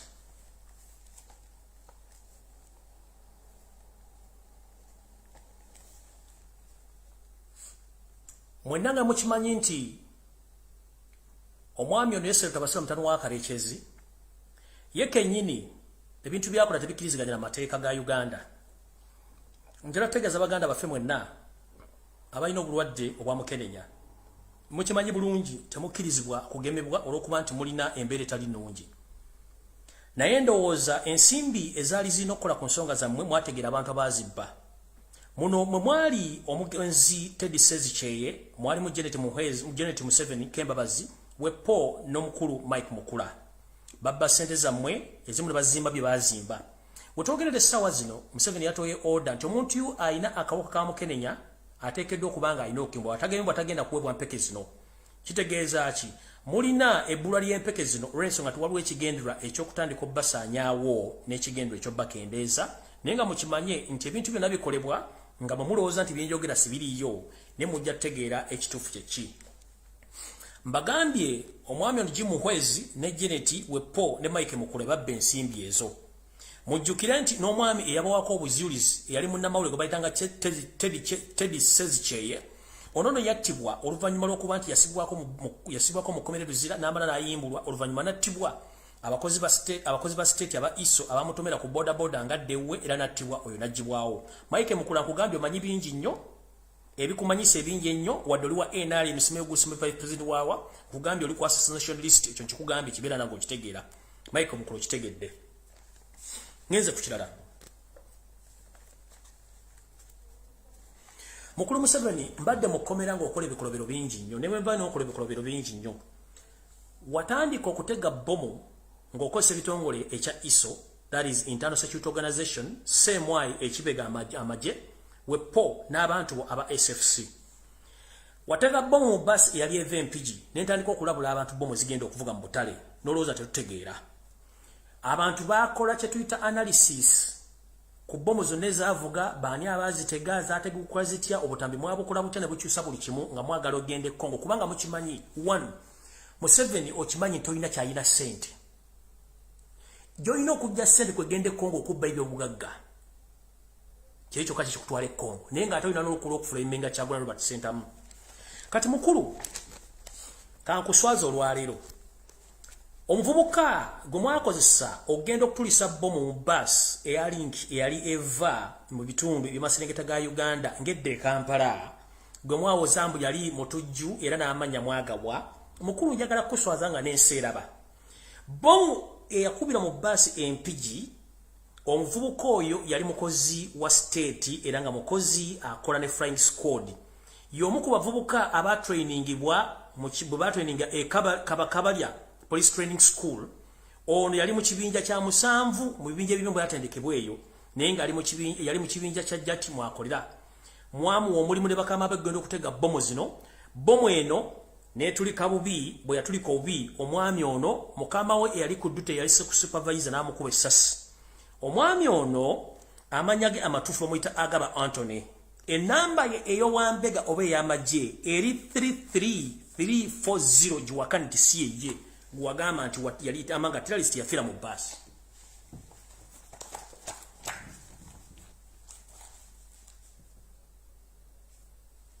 Omwami eyabalukira mu bbomu eyabalukira mu basi ya link empigi, omwami amanya ge ya Agaba Anthony. Enamba ye ey'amagye ey'owambega eri 33340. Bomu yabaluka naye teyabaluka nga mwali mujagala. Omuvubuka ne mutusaako obuvune olwokuba mwate mwagala nsetegeere identification ye. Mukama we eyali ku jute n'amwekubira amasasi n'amutta. Mune mugati mwasse mutujjo, which is wrong. Museveni waleeta abasajja n'abakazi okuva mu Afghanistan bali luddawa. Teri amanyi bali. Era mwajjawo olukusa oluyingiza abantu mu nsi Uganda abatamanyiddwa kuvunda buddo ne mubayingiza. Njala tegeza bana Uganda. Bomu zonna ezikubye Kampala tekuliko mutujju n'omu akubye Uganda. Kanterere namu. 1 ebibiina by'abatujju byonna mu nsi yonna birabera website. Njagala mugende mukebere ku website y'ebibiina by'abatujju byonna oba kuliko message egamba nti bawoniga Uganda bagenda jirumba. Mbagande Museveni ayina bambega mbuli kitongole n'ebitongole eby'amawulire ayina bambega. Alina website esobola okufulumya amawulire ku yenga ye ne bagatika ne muza nti matuufu. Eyo alati yafulumira mu Bungereza labudde Uganda. Bambega ba Museveni bawandika articles bazisindika mawulire. Kyovula nti BBC tetera kufulumya mawulire ga Uganda kubanga bakimanyi Museveni bamukolera.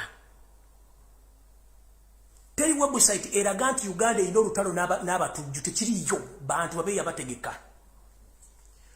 Teri mutujju ku ddala lya nsi yonna amanyikiddwa asobola kujja kukuba mu open space. The primary targets of the terrorists worldwide are the crowded places. Mchiddamu teri mutujju mu nsi yonna ajja kuba kibangirizi. Kubanga ye abazze n'ekigendwa kulumya ggwanga na kulumya bantu kutwala message eri omuntu oyo. Njagala Museveni oveyo swaze ggwanga.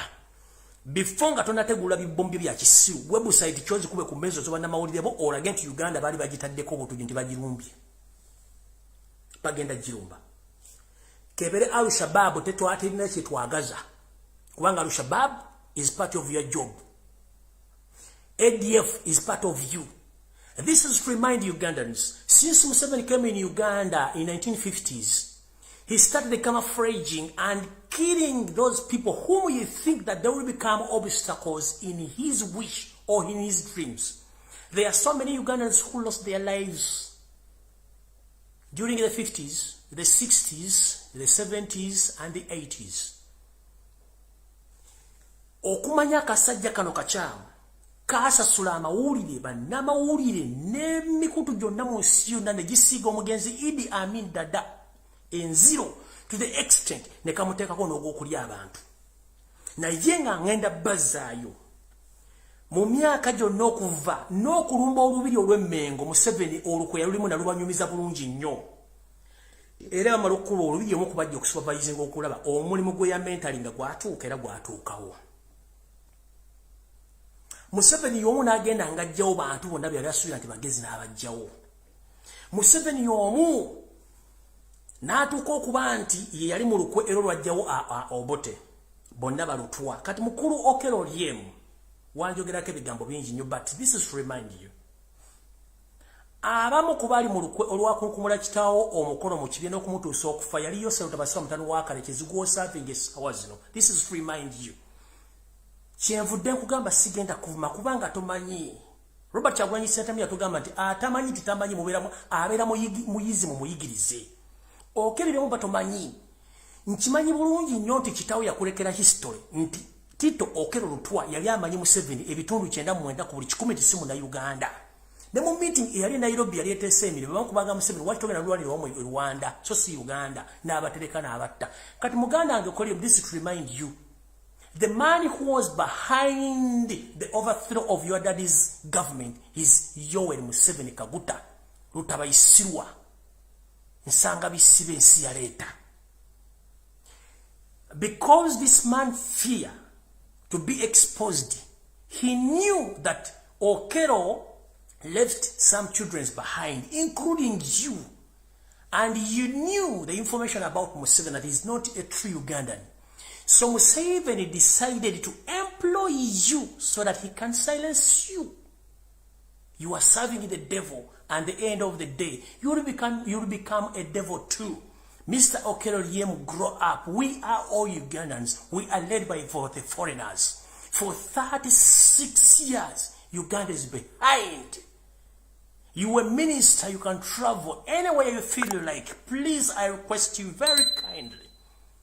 Get your passport, move around East African countries. You will witness exactly what I'm telling you, that we are still behind due to the fact that the devil you are serving, he is not a Ugandan. That's why he's not developing the nation. He's just developing other countries of his own interest. So stop being used and stop fooling Ugandans. This is to remind you. Ngenze maaso.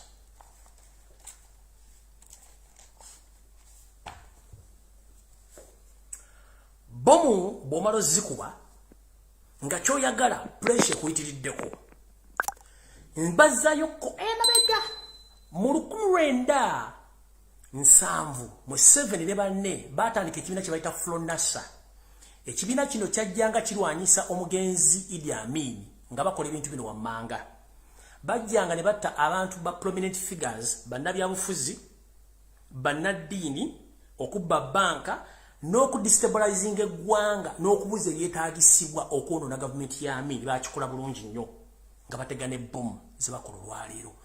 Okutega bbomu 7 yakutandika mu 1970. Okutigumbula bannayuganda mu ngeri ey'okwekweka bakutandika mu 1980 1960. Nakati okwefuula nti abantu balooza musimusi kubanga yatta n'awamba n'omulambo n'aguziika kubanga abayagala babuzaabuza. Yatandika okutega bbomu nga wafronasa mu 1970 kubanga teyafuge kwa Kamini wadde Wich n'agenda e Tanzania. Museveni mu 1980 n'akozesa ekibiina kya National Resistance Army ekyabayeekera. Ne batandika okutega bbomu n'okudestabilizinga gavumenti ezaaliko n'okutta bannayuganda mu bitundu bya Luweero nakati bakyatta. Era nga bateganga bbomu n'okubba banka nakati bakyakikola. Mu 1900 oba 2000 Museveni y'omu akozesa ebibiina bino wammanga kubanga yamanya bw'ataba na bibiina bino tagenda kukola ne yeeterawo ISO ekitali mu mateeka, SEMO tekiri mu mateeka ne SFC tekiri mu mateeka. Bino ebibiina bino ebisatu by'abatujju. These three organizations, they are not anywhere in the constitution, but they feed on the taxpayers' money, and their duties is to stabilize Uganda so that Museveni can stay in power for long. And they are the responsible for the bombing of Uganda or the bombing of the capital city. Not Al-Shabaab, not ADF. Remember, ADF also is owned by Museveni, and it's a registered entry in his mustard seed book of camouflaging. He is the one behind Connie Joseph, who terrorized the northern Uganda almost for 25 years. He's behind the late Alice Lakwena, who is not known, even his siblings or his family. They're nowhere to be seen. So don't joke with this gentleman. He's good at camouflaging. So all those bombs which exploded in Kampala and the other suburbs of Kampala, don't be fooled and don't be like Museveni is behind of those bombs through using his own manufacturing entities, that is the International Security Organization, ISO, CMY, and SFC. There is nowhere in the world a terrorist can move with identification. There is no anywhere in the world a terrorist can come and explode the bomb in the open space. Nowhere. Uganda, as a country, and in particular in Kampala, the capital city, is among the crowded cities in Eastern Central Africa. How dare you say that the terrorists went to the open spaces at the Kampala police station and the Parliament Avenue? How dare you lie to people? Tulina tax park, tulina malls, tulina ebisalo by'omupiira, tulina buli kimu n'ogamba omusajja yagenze n'akuba ku CPS nga n'abe kugamba. People stop being fooled. Kati okulaga nti bano abasajja bafu. Mbabuulidde omusajja agent eyafiira mu boom amanya ge yagaba Anthony, force number eri 33340. Eyo entandikwa ya bomu. Kati bwomanga ono agent yatukira mu bus. Bamutta supervisor yamutta. Ate kati bano. Nyenze maaso.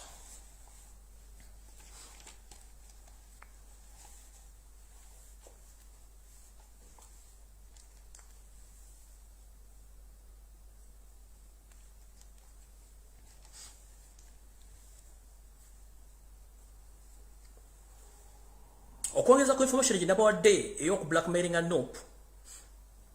Waliwo power struggle mu State House wetwogerera essaawa zino.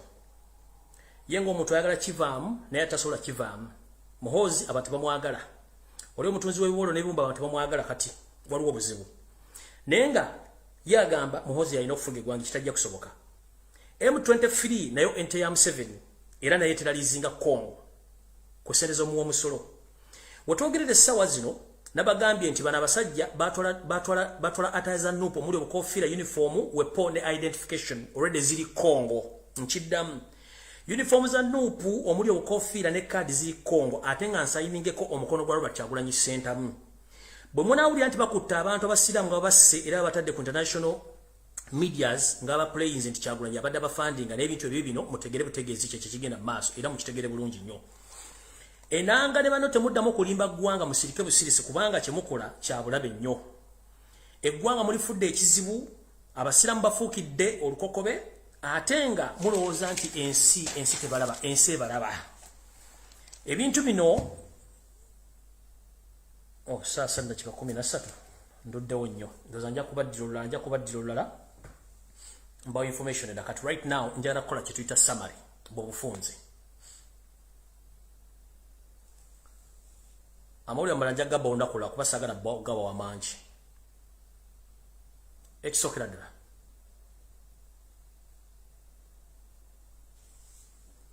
njala kusaba n'obuwombeefu bannayuganda mwenna gye muli mu diaspora. Mulowooze nnyo ku nsi yammwe okulowooza ensimbi. Ensimbi tezirina kye zigenda tuyamba. Mulowooze nnyo ku baana bammwe bagenda okuddawo. Mulowooze nnyo nga tonnalya mu munno olukwe, lowooza nnyo. Singa ensi ezikulaakulanye gy'oli zaali zikola ebikolwa byemukola, zandibadde bwe ziri. Ekyo ekisooka. Ekyokubiri, mulowooze nnyo ku bantu abatufuga nti si bannayuganda. Otuuka otya okunoonya n'okola olunoonya lumbuye bamutte naye ng'omusajja akuwadde order si munnayuganda.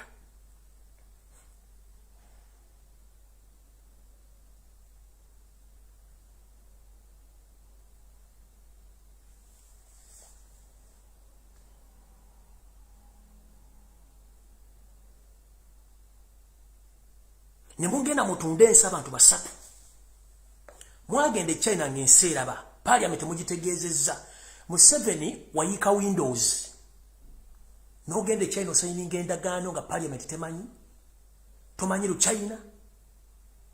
This is to remind you. Mujjukire mbazzayo katono flashback.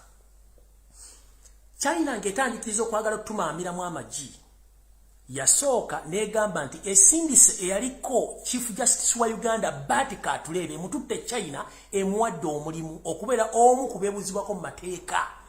Kumbe ono yali agenze kutunula mu ndagaano ensi Uganda ng'egye bagenda gitundamu n'okuba nti y'omu ku bagenda okuba nga bayimira wakati wa China ne Uganda. Bati Katulebe mujjukire bulungi mwenna abalina obwongo. Bati Katulebe kyamutwala China kwali kukola bintu bya Museveni bino. Era akyaliyo, if I'm not mistaken, mukujo nga yakoma mu Uganda. Olugero gya lutandikira. Oyo bwamala ogenda. Janet Kembabazi eyakoma mu sininya 2. N'agamba mu silabasi y'Uganda tugenda teekamu Oluchina. Kino kye baakola okuteeka Oluchina mu silabasi baali batupreparinga nti ensi bagenda gitwala batwagiguza naye okubayambako kutambuza ebintu byabwe. Bannayuganda balina okusoma Oluchina. Njala kubuuza Janet Kembabazi.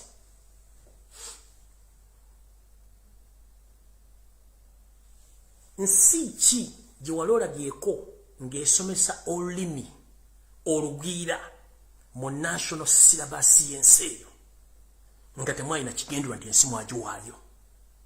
You knew exactly what you were doing. At first you sent the former Chief Justice Bati Katulebe to China to finalize all the agreements between Uganda and China to sell off our properties. Nobody knew about that. That gentleman who was employed by the China government on behalf of Yoweri Museveni as a blocker to sell that our nation. From there and then, your wife, Janet Kembabazi, she came out publicly, she told the Uganda National Education Examination Board that the Chinese language must be put in the syllabus, or must be taught in all levels in Uganda education system. Why? From then, you just away all Ugandan fishermen on Lake Victoria and other rivers in Uganda to pave a way for all Chinese to start fishing in specific areas. Nobody knew about that. You went on, you made agreements. Which agreement? 3 of you, Museveni, nothing he knows about the Chinese language. Sam Kutesa, the chief mafia, he knows nothing about the Chinese language. Janet Kataha Museveni, the senior, to drop out. You know nothing about Chinese language and about all those agreements. You didn't know what was hidden in those agreements. Right now, you are leaping what you saw because you didn't read the agreement properly or carefully.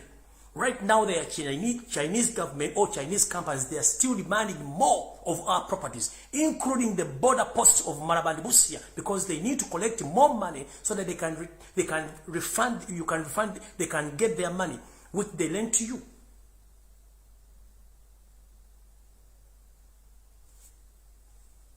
To prove you that Museveni, you were a good liar and a good camouflager, you went on telling the Chinese embassy and the Chinese government to write a document which clarifies that they are not the one in control of Entebbe International Airport. And you published that document on national medias in Uganda. It was a big lie. Entebbe Airport was sold off or was taken by the Chinese in the disguise of pretend that we don't know. We know. Kayunga soon is going. Maraba Post is going. Busia Post is going, and the other parts or other financial sectors are still going to be handed to the Chinese government. That's the reason.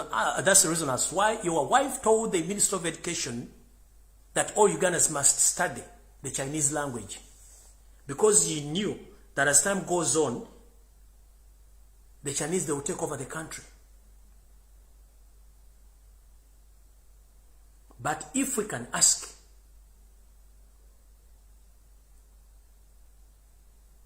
who authorized you to sign those agreements? And where is that money?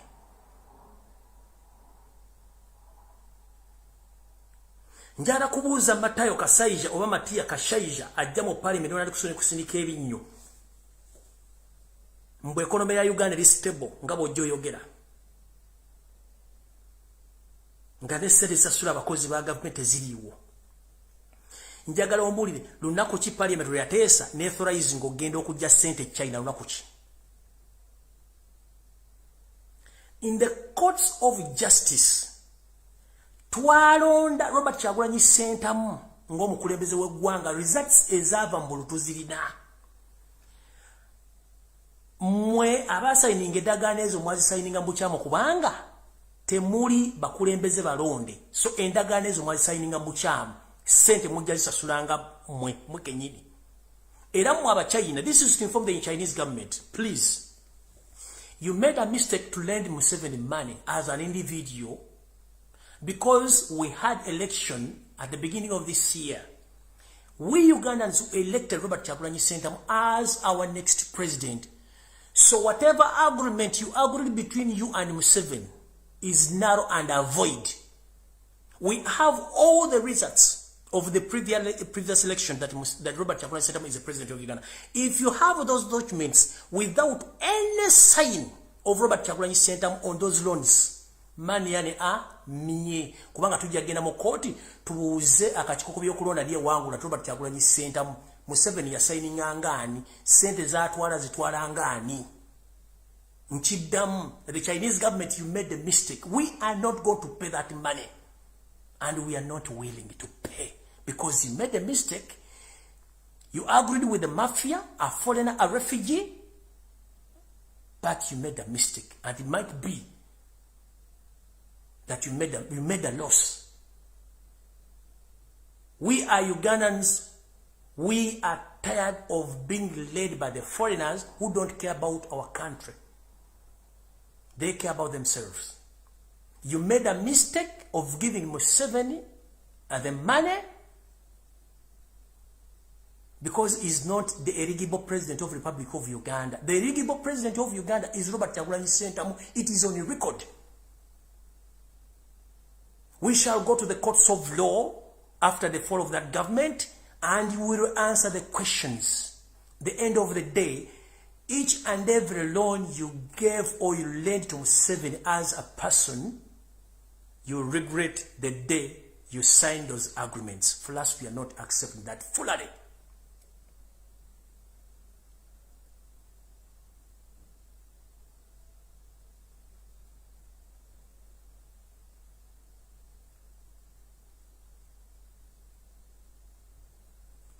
Kirizo nonsense.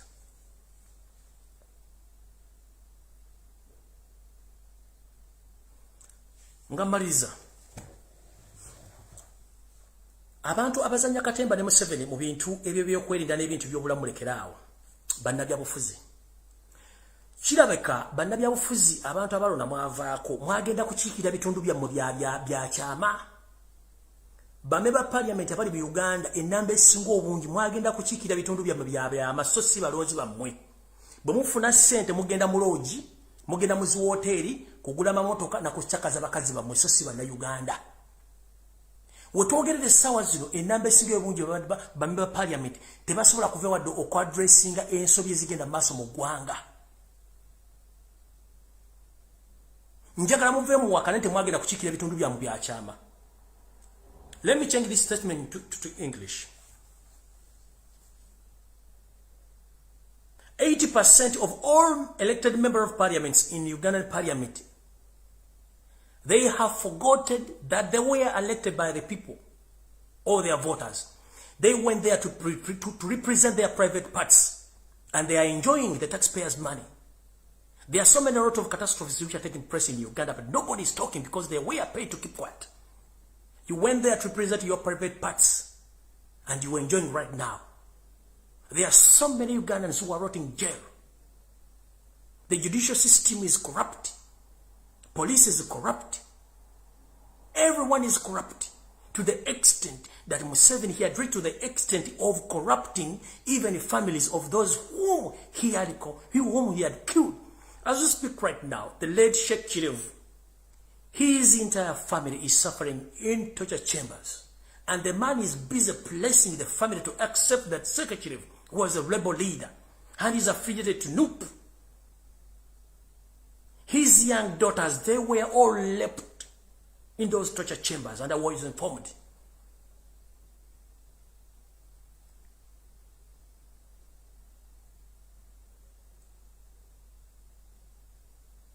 Madame Anita Among, the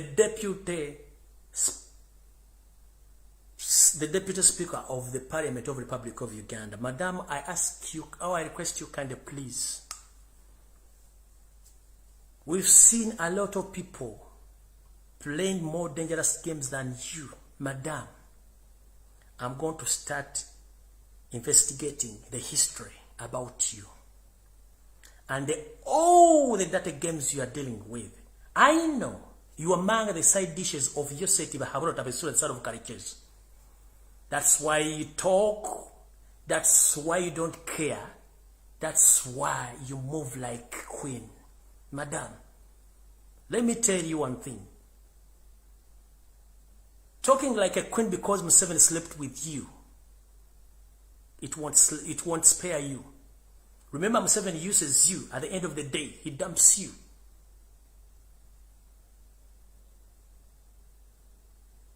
As we speak right now, you are a game changer, I know. You are doing a lot of atrocities. You are financing a lot of dangerous games in Kampala, in Uganda.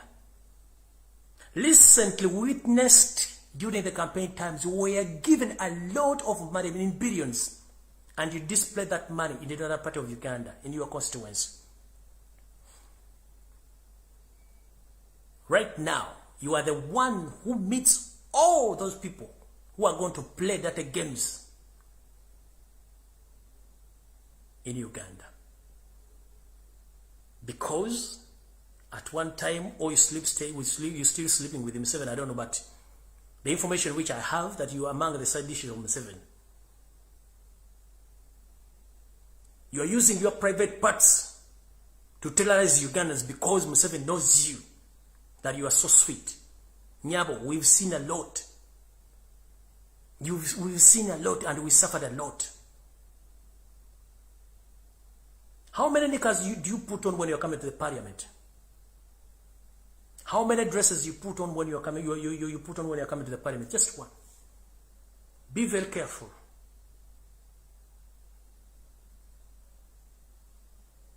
Be very careful, Madame Anita Among, the Deputy Speaker.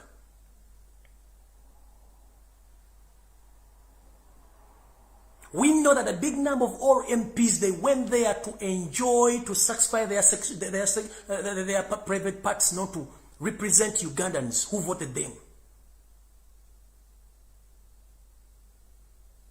But this is the last warning. Ugandans are watching. And this message is dedicated to all NUP MPs who were bribed to keep quiet. Voters are watching.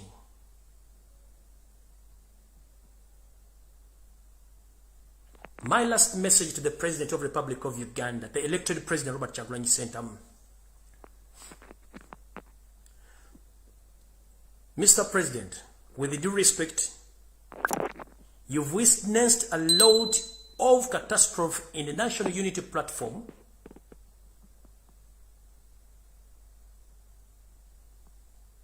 Home and away. So many people betrayed you, including the MPs, betrayed you. I beg you kindly that please, with immediate effect, you need to act according to what I'm witnessing. You need to make a reshuffle to the leadership of the National Unity Platform, from the top up to the bottom. You need to make a reshuffle from the diaspora leadership. And before you make that reshuffle, please intervene in all wrangles, or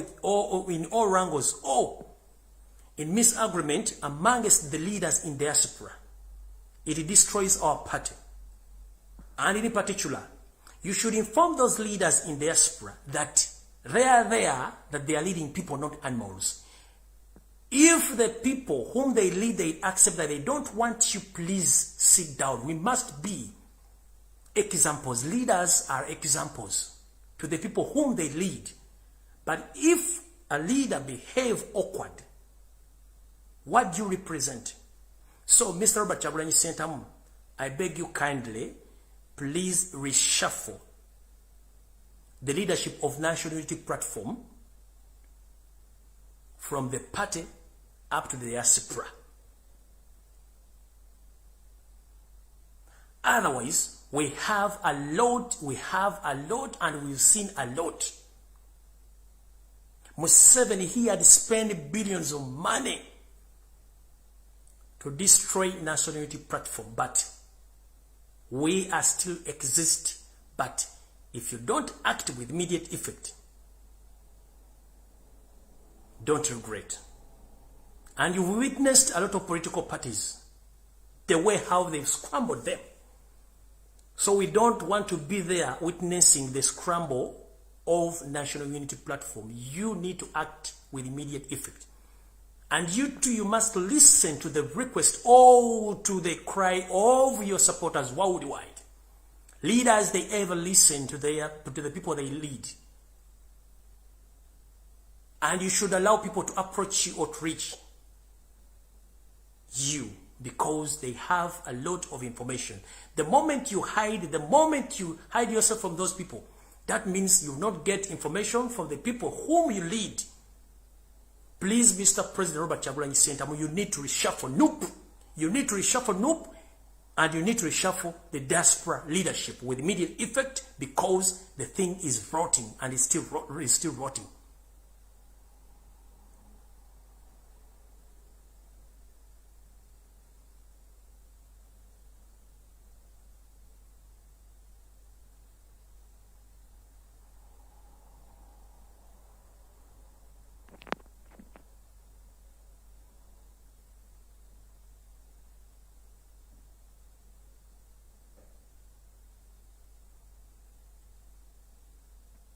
Tulina mbeba parliament abawera 50. Essaawa zino bandibadde bawandiika dda mu bitongole by'ensi yonna ng'abaana baffe bonna abavundira mu makomera baavaayo dda. No one is caring about those people. Nze I got a chance, mwanwanira baasobola naye eri abaana batamanyikiddwa. This is what I'm talking about. There are so many unknown people who are suffering But these members of parliament, they are quiet. And there are some people who are not in the jail who are there, helping them, blessing, looking for votes. Who made campaign for them to be where they are right now, but they are quiet. Please, Mr. President, kusaba n'obuwombeefu ekibiina kya National Unity Platform kisaana kuddamu kuyuwa. Obukulembeze bwonna buyuwe. Bw'omala obuyuwa odde mu diaspora nayo ojeere. Bw'omala ojjeera kitegeeza Museveni oba omukubi omuggo. Ne bw'oleka obugulumba obuliwo n'abantu nga balina complaints zaabwe kitegeeza totutte buvunaanyizibwa ng'omukulembeze awuliriza abantu bakulembera ate olw'okuba nti history w'ebibiina mu Uganda Museveni ayingidde mu nuupu kati waliwo abaana abali determined okukolera ekibiina kya nuupu. Nze kyova olaba nabagamba sina kifo kye njagala mu bukulembeze bonna kubanga ebigambo bye njogera bimala okurepresentinga abantu bonna mu nsi yonna mu Uganda yonna seetaaga kintu kirala kyonna. Obuwangazi bwa nuupu ye decision making ya Robert Kyagulanyi Ssentamu. Okusalawo kwa nuupu ye delay of making a decision. Nkiddamu. Obuwangazi bwa nuupu ye decision ya Robert Kyagulanyi Ssentamu gy'alina okukola. Okusaanawo kwa nuupu kwe kulwawo okuteeka ebisalwawo mu nkola mu kibiina kya nuupu. Linda Kiggweeyo afumita mu kira. Ataali okutambulira kusibira y'amenvu. Saagala tudde mu ssenga vangavuddemu. Ebyokulabirako bingi. Ekibiina byonna ebibaddewo byonna bifa kintu kyekimu Museveni yabiyingiramu. Kati ngaffe abaliwo basobola okwogera tukubuulira amazima gakaawa ekibiina ddamu okiwe olonde obukulembeze obujja abantu bagenda kufuna ebasiza n'okutegeera ki ekigenda maaso. Right now we don't know where we are heading because all the MPs they betrayed us, they betrayed the voters. They are there in parliament enjoying satisfying their sexual their private parts. They are there satisfying their sexual or their private parts. They don't care about the voters. They don't care.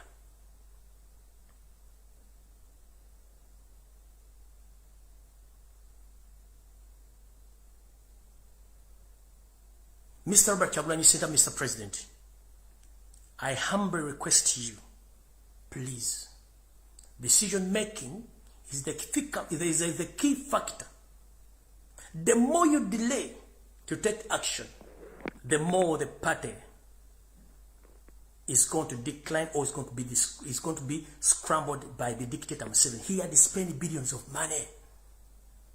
And the reason as to why NUP still exists, it's because NUP is loved by its supporters. And you should listen to the supporters. Let me tell you, there is no any party which can stay in place without supporters.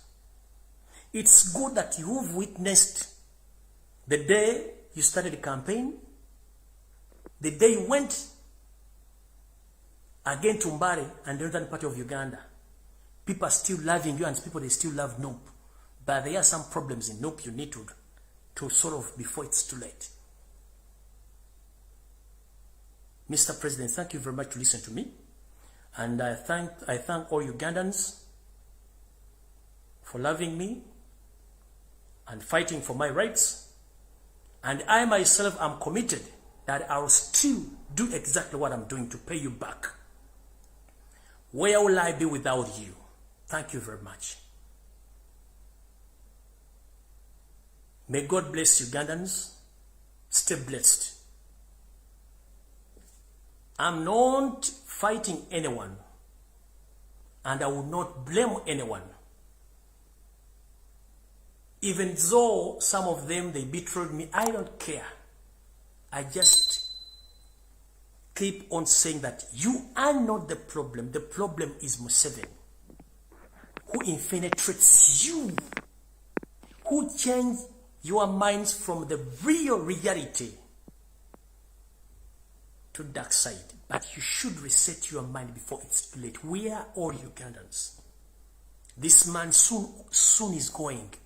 We are going to stay together, no matter what. Soon, Museveni is leaving the country.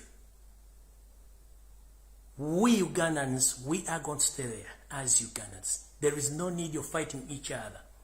There is no need of blackmailing each other. There is no need of betraying each other. Although we have misunderstanding, but ever we must sit and we resolve these problems. Museveni is the problem of Uganda, not Robert Kyagulanyi Ssentamu, not me.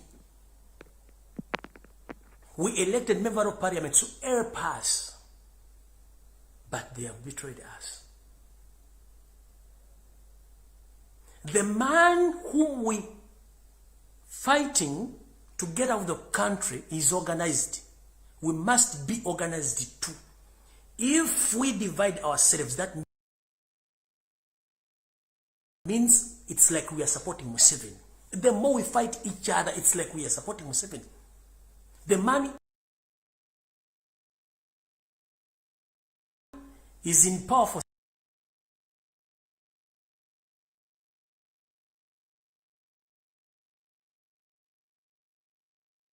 36 years.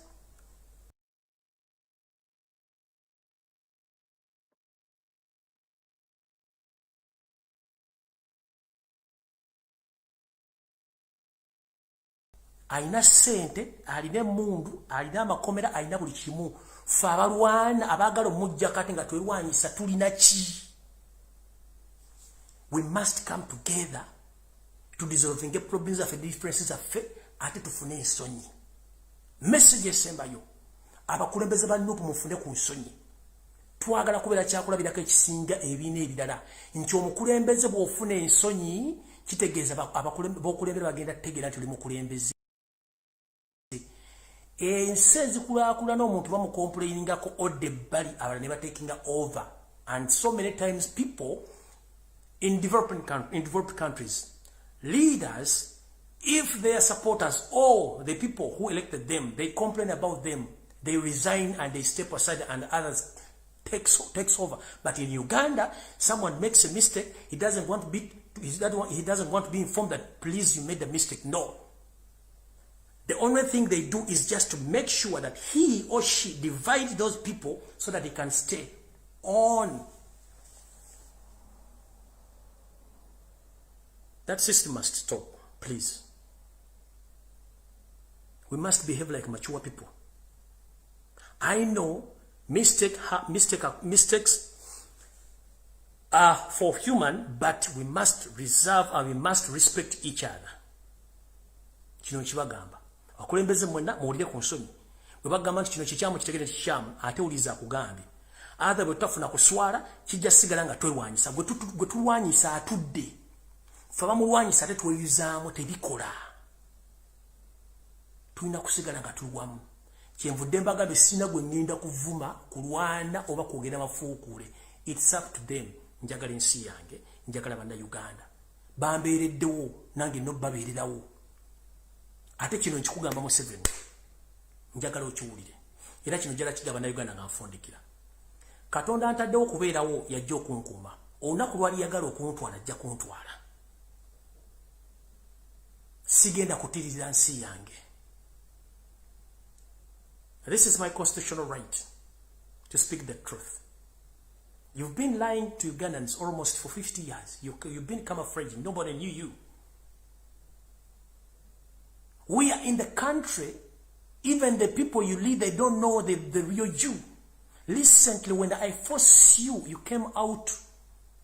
You tell the nation the true names of you that you are Tibahabulwa. How dare you? For almost 36 years, nobody knew your real names, that you were Tibahabulwa. And the people, all Ugandans kept quiet. So that means that omusajja atufuga tetumumanyi. Museveni is the problem of Uganda, not Robert Kyagulanyi Ssentamu, not me. Me, I'm not a problem. So tebakusindika kujja kumbega, I'm not a problem. Tebakusindika kuwa butajja buwa, I'm not the problem. Mutondi amuli kwa, I'm not the problem. Museveni is the problem. Museveni bwakuwa obutwango ojja bumpa buddize obumuwe buwe omwana buwe muzzukulu we so sinze. I'm not the problem because I'm speaking the truth. If you are sent to spy on me, if you are sent to kill me, please, I'm not the problem. The problem is Museveni. If you want to witness, let Museveni die. Even for 30 minutes, you witness that I'm not the problem. Siri kizibu jamuli. Ekizibu ya Museveni. Robert Chagulanyi si kizibu kyamwe. Ekizibu ya Museveni.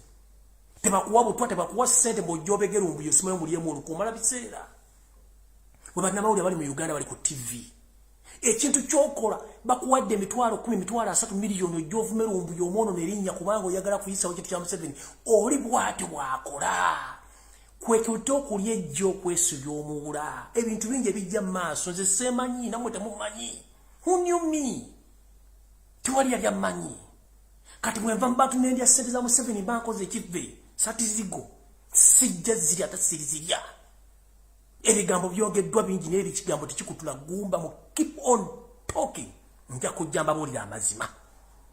Gwe TV presenter munnamawulire gwe munnabyabufuzi omusirikale wa poliisi mbega oba sindika otte Lumbuye otte Kyagulanyi okole kyonna. The end of the day olina abaana bagenda kuzaala baana bannaabwe. Oli bagamba incase esaanawo.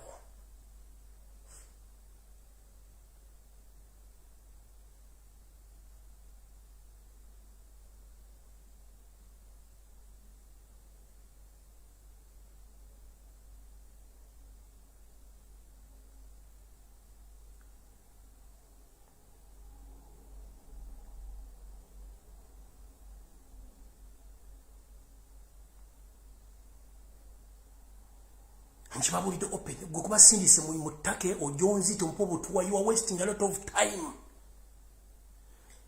Yesu Nabi Isa yagamba kitange saasirabo abakoze ekintu kino kubanga kibakola tebakimanyi. They don't know what they are doing. Of those people who betrayed me, they don't know what they were doing because they were helping Museveni to take over our country, to hand over the country to China. So I don't blame you, I blame Museveni and his entire family. So don't be there and you are sent to look for Lumbuye to poison him. Please, you are wasting a lot of time. Don't dare. I'm not the problem of Uganda. It's Museveni the problem of Uganda, not me. I'm just a mere speaker. If the information I'm giving is wrong, why is it that the government is looking for me? Why is it that day I was arrested, everyone jubilated in the government, but at the end of the day, they didn't get me, they didn't get me. And this is to inform Yoseri Tiba Habura Utabaiswa, the son of Karekezi. It's true that I committed some crimes. As you said that I committed 15 cases. During the UN agreements, UN introducing international police, that is Interpol, whereby if any person or a particular person in either country, he committed crimes against humanity, the government of that particular country, they file a case and evidence and they present that evidence to international police, which is in Kololo. Please, if I committed atrocities as you say, please let the Interpol look for me and I will present myself, but not in your government. Because you have nothing to tell me. Torina. Chichiche narinjo gede chitabadeo. Chichiche narinjo gede chitabadeo. Bwemba njogera mazima lwaki munonya. Bwemba njogera bichamu lwaki munonya.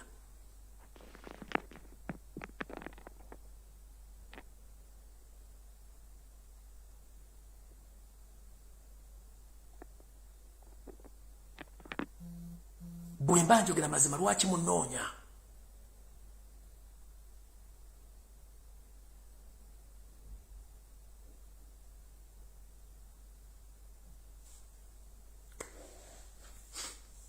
Mukama aseme kono je kugwanga Uganda. Mukama aseme kono je kubanda Uganda mwena bali mu diaspora. Mukama asse emikono gye ku baana abato abali mu Uganda abayita mu buzibu batandi bane tebayita mu ssaawa zino. Tusaba Mukama otukuumire abantu baffe ab'omugaso. Muno we muli bannaddiini, muno we muli abakulembeze. Ku ntikko ya byonna otukuumire maaso moogi Ssaabasajja Kabaka Ronald Muwenda Mutebi II. Otukuumire Robert Kyagulanyi Ssentamu. Otukuumire abannaddiini bonna ne bannayuganda bonna abaagala enkyukakyuka. Era Mukama nkusaba otuyamba oggula obwongo bwa bannayuganda abakyebase nga balowooleza mu busente obutono okuli ejja okwesubya muula. Mukama nsaba ozuukuse bannayuganda bonna gye bali bajjukire nti okubonaabona kw'abaana ba Isirayiri kwabalaga ebintu bingi y'ensonga lwaki bagaziya eggwanga lye balirwanirira. Teri nsi eteekaluka ku Isirayiri ne succeedinga. Bwekityo bannayuganda buli omu waali nkusaba oggula amaaso go. Lumbuye si kizibu. Lumbuye mwogezi nga Musa bwe yali ayogerera abaki abaana ba Isirayiri n'abajja mu Egypti n'abasomosa omugga n'abatuusa mu nsi yaabwe ensuubize.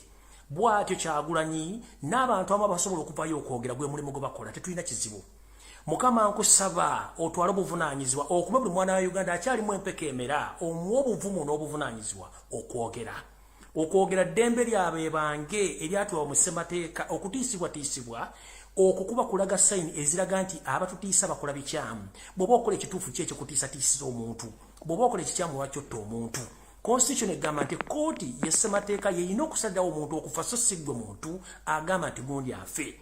N'olw'ensonga ebikolwa by'okutta abasiraamu mu ggwanga bikome. Basajja ba Katonda baddu ba Allah tebalina kizibu olw'okuba nti bo batwala obuvunaanyizibwa okubuulira amazima n'okwogera ekituufu y'ensonga lwaki bafa. Mukama tukusaba otuyambe nga bwe wajja abaana ba Isirayiri e Egypt n'obasomesa n'obatuusa mu nsi ensuubize. Tuyambe bannayuganda baggule amaaso bategere nti tuli ku kizibu kye kimu. Abayisirayiri kye bali mu Egypt kye tulimu. Watuleetera sitaani ku nsi kuno ali mu ggwanga erya Uganda alina n'abazzukulu omuli n'abaana bamuhoozi omuli sitaani. Era gwambuuza nti sitaani yaleka abaana ku nsi sitaani teyazaala. Sitaani yazaala omwana gwe bayita Yosefu Tabasira mutabani wa Kalekezi Nsanga Bisibe, n'omwana nazzukuza Muhoozi Kanyerugaba, nazzukuza Natasha, nazzukuza Diana, buli kimu n'akikola. Kati sitaani ali ku nsi atumala. Omukama tuyambe nga bwe wayita mu kiro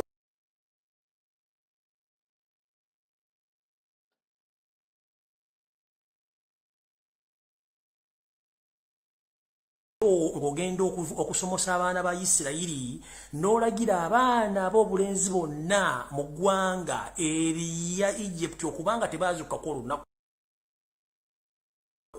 Tuyambe Mukama mu kintu kye kimu ensekere ku makyanga famire ya mutabani wa sitaani Yosefu Tabasira mutabani wa Kalekezi yonna ezikiridde kubanga kino kikolimo eri eggwanga lya Uganda, kino kikolimo eri eggwanga eri Ssemazinga wa Africa, kino kikolimo eri obulamu bw'abantu bwewateeka ku nsi.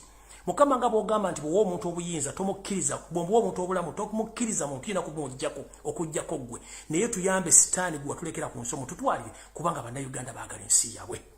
Ku lwa Katonda n'ensi yange Mukama bankumi atakuumira mpeera sina kinyiza basasula okuggyako basabira n'okwesabira. Byonna mbisabe nga mpita mu nnyama Yesu Kristo wange ndalabula emirembe. Mukama bankumi tusinkane ku Sande mu bimuli Mbulange Mengo. Nkiddamu